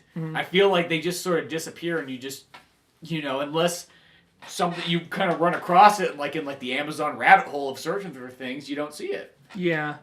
So there's that one, and then Shadow in the Clouds, which was I would like. Well, Fat Man was another one I would like to see. Yeah. But Shadow in the Clouds was a Gremlin movie. It was apparently was it literally a Gremlin movie? Not like franchise, but it's a movie about, like, it's kind of like, I'm told it's kind of meant to be kind of like a pulpy, kind of like World War II movie, where this lady gets into a plane with a bunch of, like, other, like, soldiers, and they're like, oh, whatever, get out of the way, you fucking broad, you know, and then... Gonna bring bad luck to the ship. Yeah, that kind of thing. You know, she's aboard, like, an airplane, and they start thinking they're getting attacked, but there's a fucking gremlin on board.